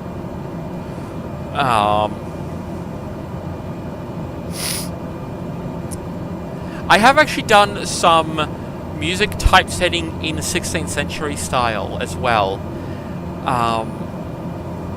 There's a particular set of music books that were, I mean, they're actually very early 17th. They were published 1609 and 1611 between the 3 of them. But I have actually done some music typesetting in that style because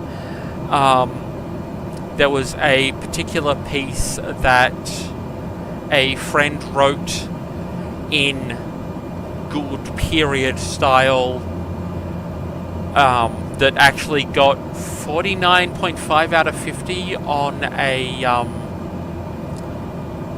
the competition it was entered into, which getting above a 40 is considered going really well. And, you know, this was a 4-part, fairly long song. It's Seeker that you will know, Piney Tree. But as a present, one year I did a full 16th century formatting version of this as an A3 spread. It was so fun. It's a really cool song too, and works as a 1-part if you're just doing the top line, which is always important for these sorts of songs. But yeah, so I did a full 16th century typesetting version of that as a present, and it was such a fun thing to discover how to do that. Like, it's replicating movable type musical typesetting is wild. Because they didn't print the music staves, the lines on the page in advance and then put the letters on, or put like the notes on. You had this piece of movable type is this note on this line. And so the reason that the tail, like the little stems on music notes, flip upside down and also left to right when they go past the middle line is actually from this form of typesetting. Because if you need a, let's go with standard modern treble clef, you need a D as a crotchet, you get your G and you flip it upside down. So that goes from one line up from the bottom flag going upwards to one line down from the top flag going down. And each of these letters will have the lines printed on it, and you have various width spacer letters with just the lines on them. But they also did movable clef. So for modern music reading, basically they would put the clef wherever gives you the fewest ledger lines. Spacer letters.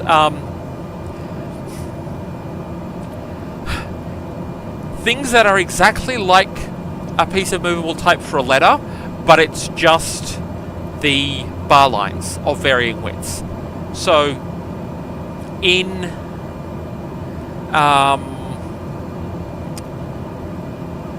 normal text, you will have these with nothing raised on them so that they will give you a space. And I'll get into the whole leading thing as a tangent just after this. But when you're doing sheet music, you still want the bar lines there. So you have a blank bar lines, staff lines. So you have your 5 little horizontal lines as a character, more or less. And you pick the width of blank staff sections that give you the spacing that you need.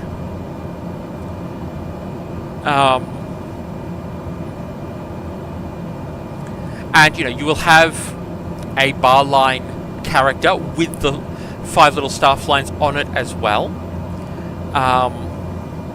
And yeah, so the clef, it's the ancestral form of alto clef, which is the one centered on C.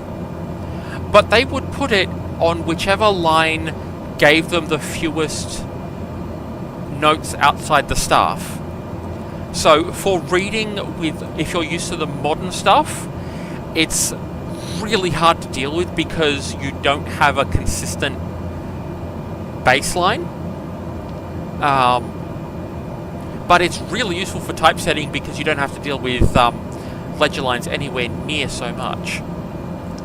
But I think I am going to get us in towards a landing since we are right there. Let's get into Hamilton Island Airport. Not Lindeman Island.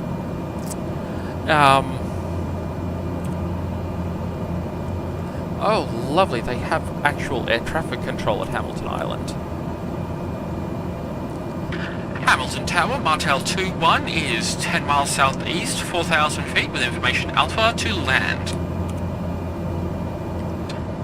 Fly left downwind runway 14, Martel 2-1. Lovely.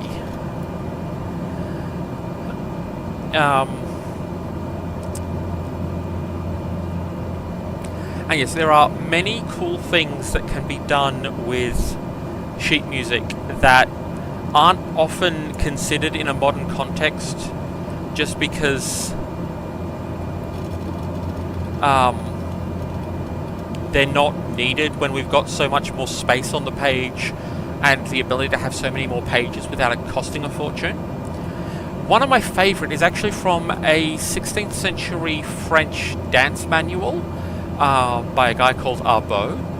He is one of the main sources for a lot of the standard medieval dance stuff that you'll see. And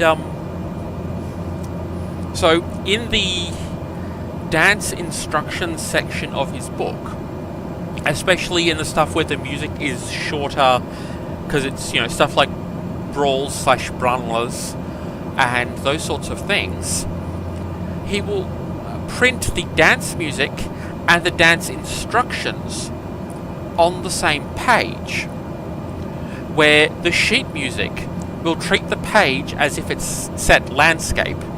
So the musicians set it sideways in front of them, and the dance instructor, who is calling the instructions, will be reading the page as if it is portrait. at 90 degrees to where the sheet music is set. Because then you can have your dance instructions in a shorthand, but still, written out nice and horizontally, but with the note where it happens, without having to have awkward markers and all these sorts of things. So, yeah, treating the page as if it's sideways for the musicians or sideways for the dance master, letting them share the page. And it was confusing the first time I saw it, just because it's a bit weird. But once you see what he's doing with it, it's actually really cool.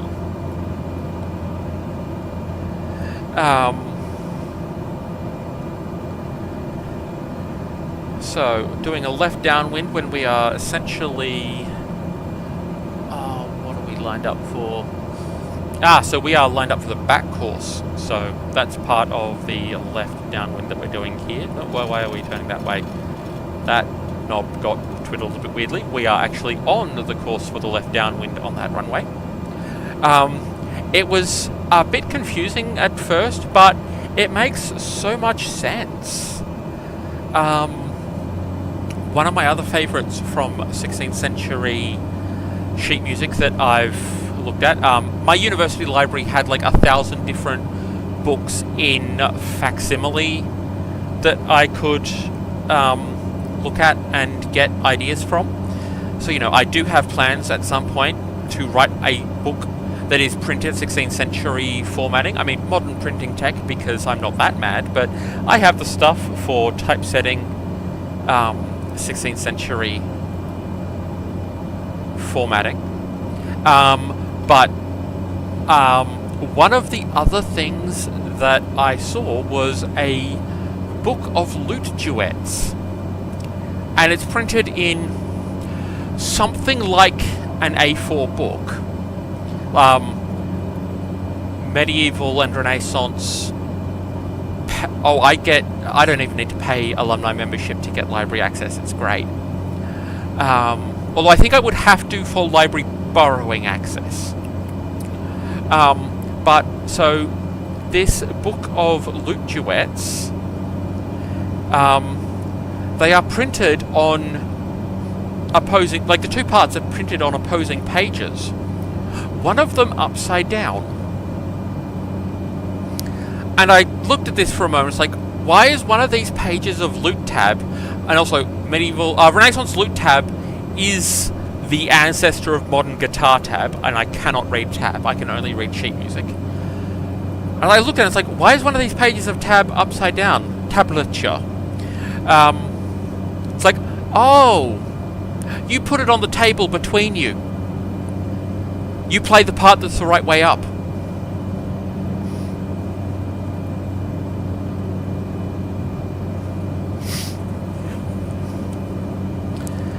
Attention passengers, we're now approaching Hamilton Island in the Whitsundays, and the seatbelt light has been on since our little encounter with some air bumping over the islands there. So, I would like you to have your seatbelts fastened. Enjoy this riddle and more as we come in towards landing, and thank you again for flying Martel Air. We hope you don't die.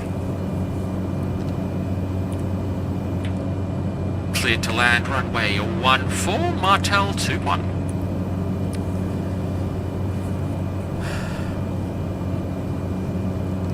Yeah, having the music upside down for one of the two people, but because they're just on the other side of whatever the book's sitting on, is really cool. Okay, approach checklist. Seatbelt lights on. Landing lights on. Fuel tank selectors both on. Prop RPM max, fuel condition high idle, and flaps to approach position, inertial separator to a bypass, and okay, am I back?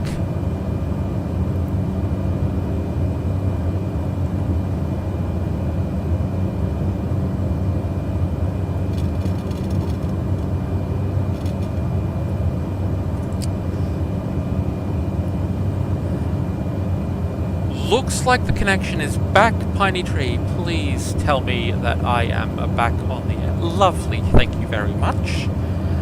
I just had my connection drop out midstream. Everything else kept running, even the chat kept running, but OBS broadcast connection had a little nap there.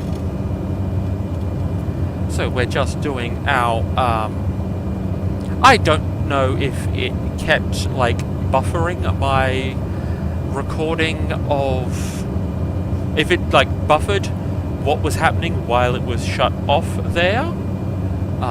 That will be something to find out on the recording later. Let's pop the autopilot off. Okay. Okay, getting in. Pause in the ranting as we get to final approach. Okay, seatbelt light is on. Flaps to a landing position. Airspeed is coming back gently. Yes, a little internet glitch there. Not as bad as last week's brain glitch that had me staying on mute. And it was only about 30 seconds of continuing the downwind leg. Oh, and look, we've got a boat just short of the runway with people enjoying the Whitsundays. But yes, one of the things with that so what I was saying is choir songbooks in the Middle Ages. So, you know, after the invention of sheet music, but before we can afford more than one of these, would be done in extra, extra, extra large print. Because we have one, and it's at the front of the choir. And, you know, you might get the equivalent of about half a sentence worth of sheet music per page, but everybody can see it. But yes, if you've ever, like, I've actually seen, I think it was actually an original page that was just this trend of we'll split the book up and sell each page separately. But it's really, really large print sheet music just because you might be 10-20 feet back from it. Okay. There's the runway. We're at a good approach angle. There is a Qantas plane being told to hold short of the runway, and I can see him there. Oh yeah, these pages that they were selling off, yeah, they're about A3 by modern standards, and actually on vellum, which is a type of leather that is more like card. Vellum and parchment are the same thing, but one is made of goat specifically. Coming in. The wind is a little spicy, and I am getting distracted. I need to concentrate on the landing. A little bit of a crosswind, getting up 6 or 7 knots. Airspeed is good. A little high, and the runway is a little short. But there's the glide slope, easing back to stay on it. Little bit off center, but that's fine. Coming in over the threshold at 50 feet. Excellent, exactly how we want it. Hello, Qantas.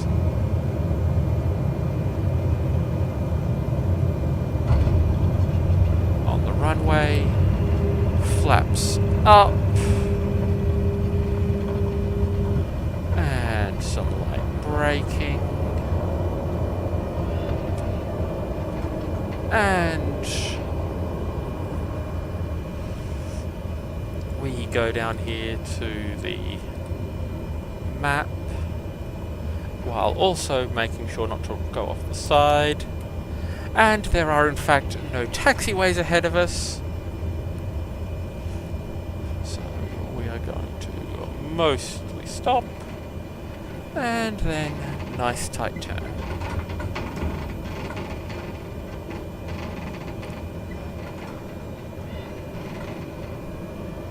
And we will be brisk about this to not hold up this Qantas jet that is about as big as will fit on this airport. Oh, and there's apparently a second one there. And of course I can't use the first taxiway because he's on it. But here we go.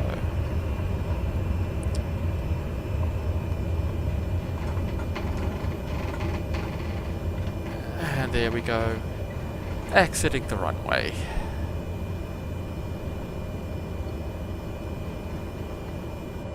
Going to 118.7 ground, Martel 21. Goodbye.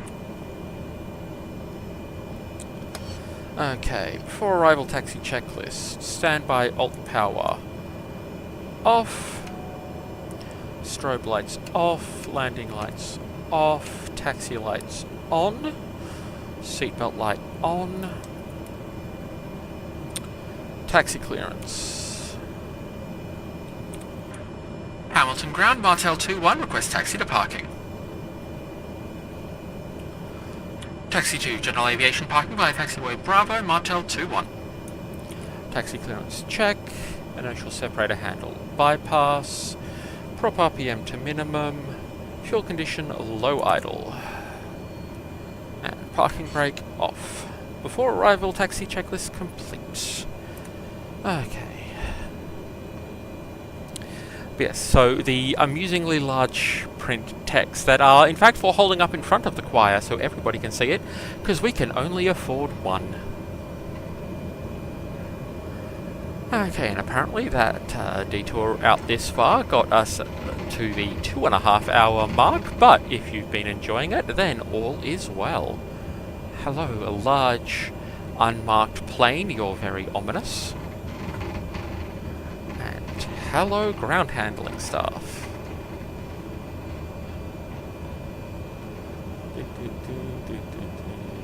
Chunk. Okay. Engine to idle.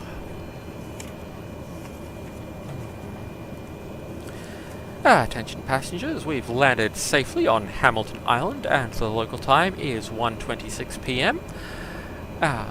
We've now come to a stop at the parking we have been assigned, but please remain seated until the exits are ready for you.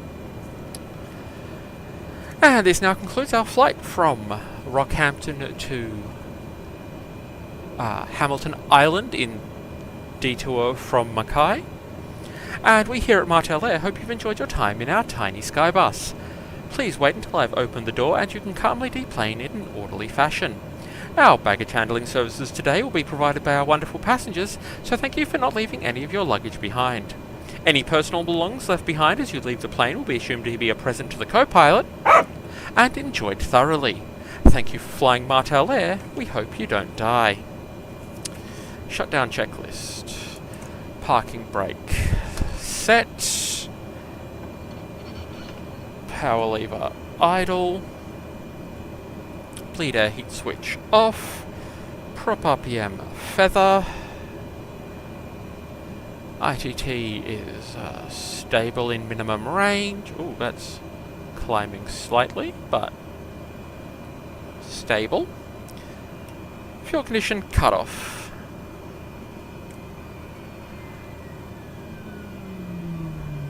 Why is there a yellow van, probably a taxi, on the runway with a Qantas jet lining up? You're very silly. External lights off, seatbelt light off, fuel boost off. Oh good, they've pulled off the runway.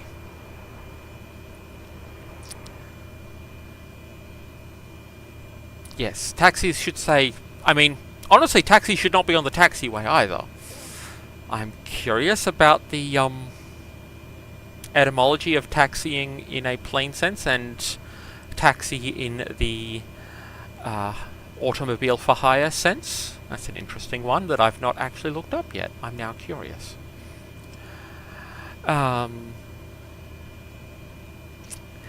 Anyway, NG is below 10%, so avionics 2 off, avionics 1 off, battery off, and both fuel tank switches off.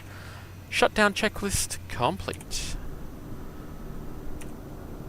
Ooh, that's a wild sort of angle. Let's just get this round to a nice scenic view.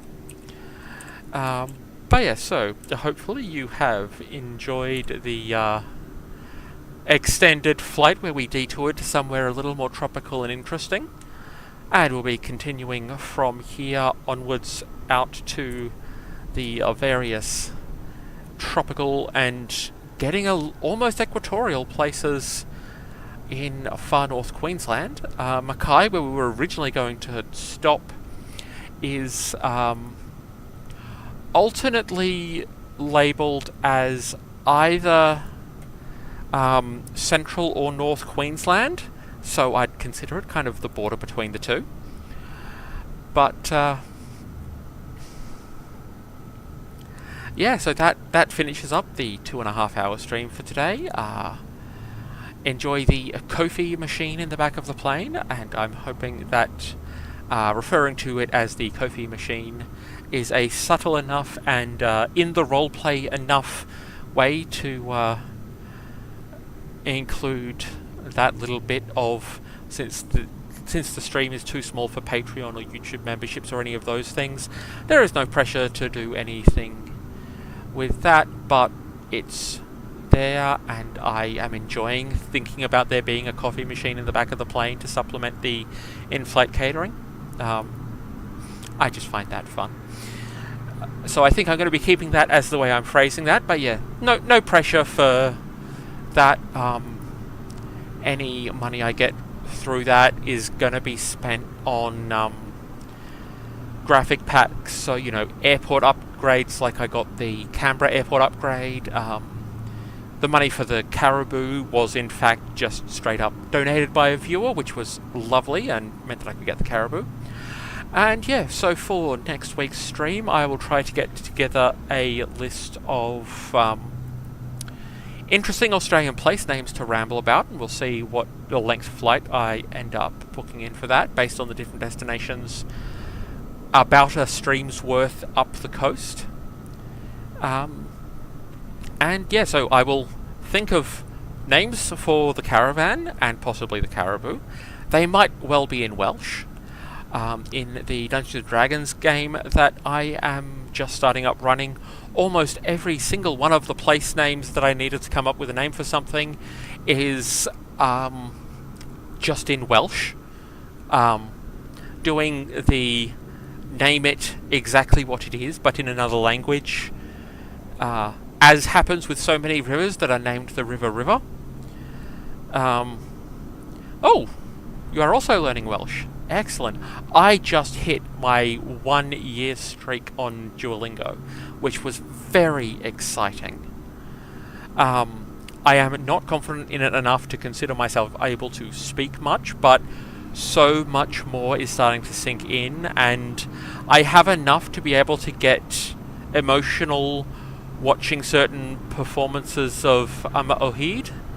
But yeah, I think I will find probably Welsh names for both of my planes.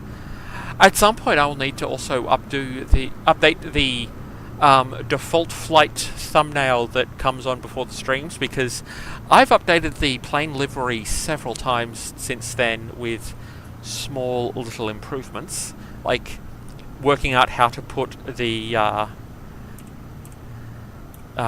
nice rondelle on the tail neatly. That is not actually on the thumbnail version. And also the channel header, it's the same image. I took one really good screenshot and just used it for everything where I need a picture of the plane in flight, but I think I will have to update that. So yes, names for the planes and rambling about the various Australian place names is the research I will have to do for next week's stream. I will need to double check if I have something else on. I think next week I might have my Saturday otherwise occupied, so it might be a late stream or a weirdly timed stream in other ways next week. There's a slight chance I may need to skip next week or next weekend entirely, and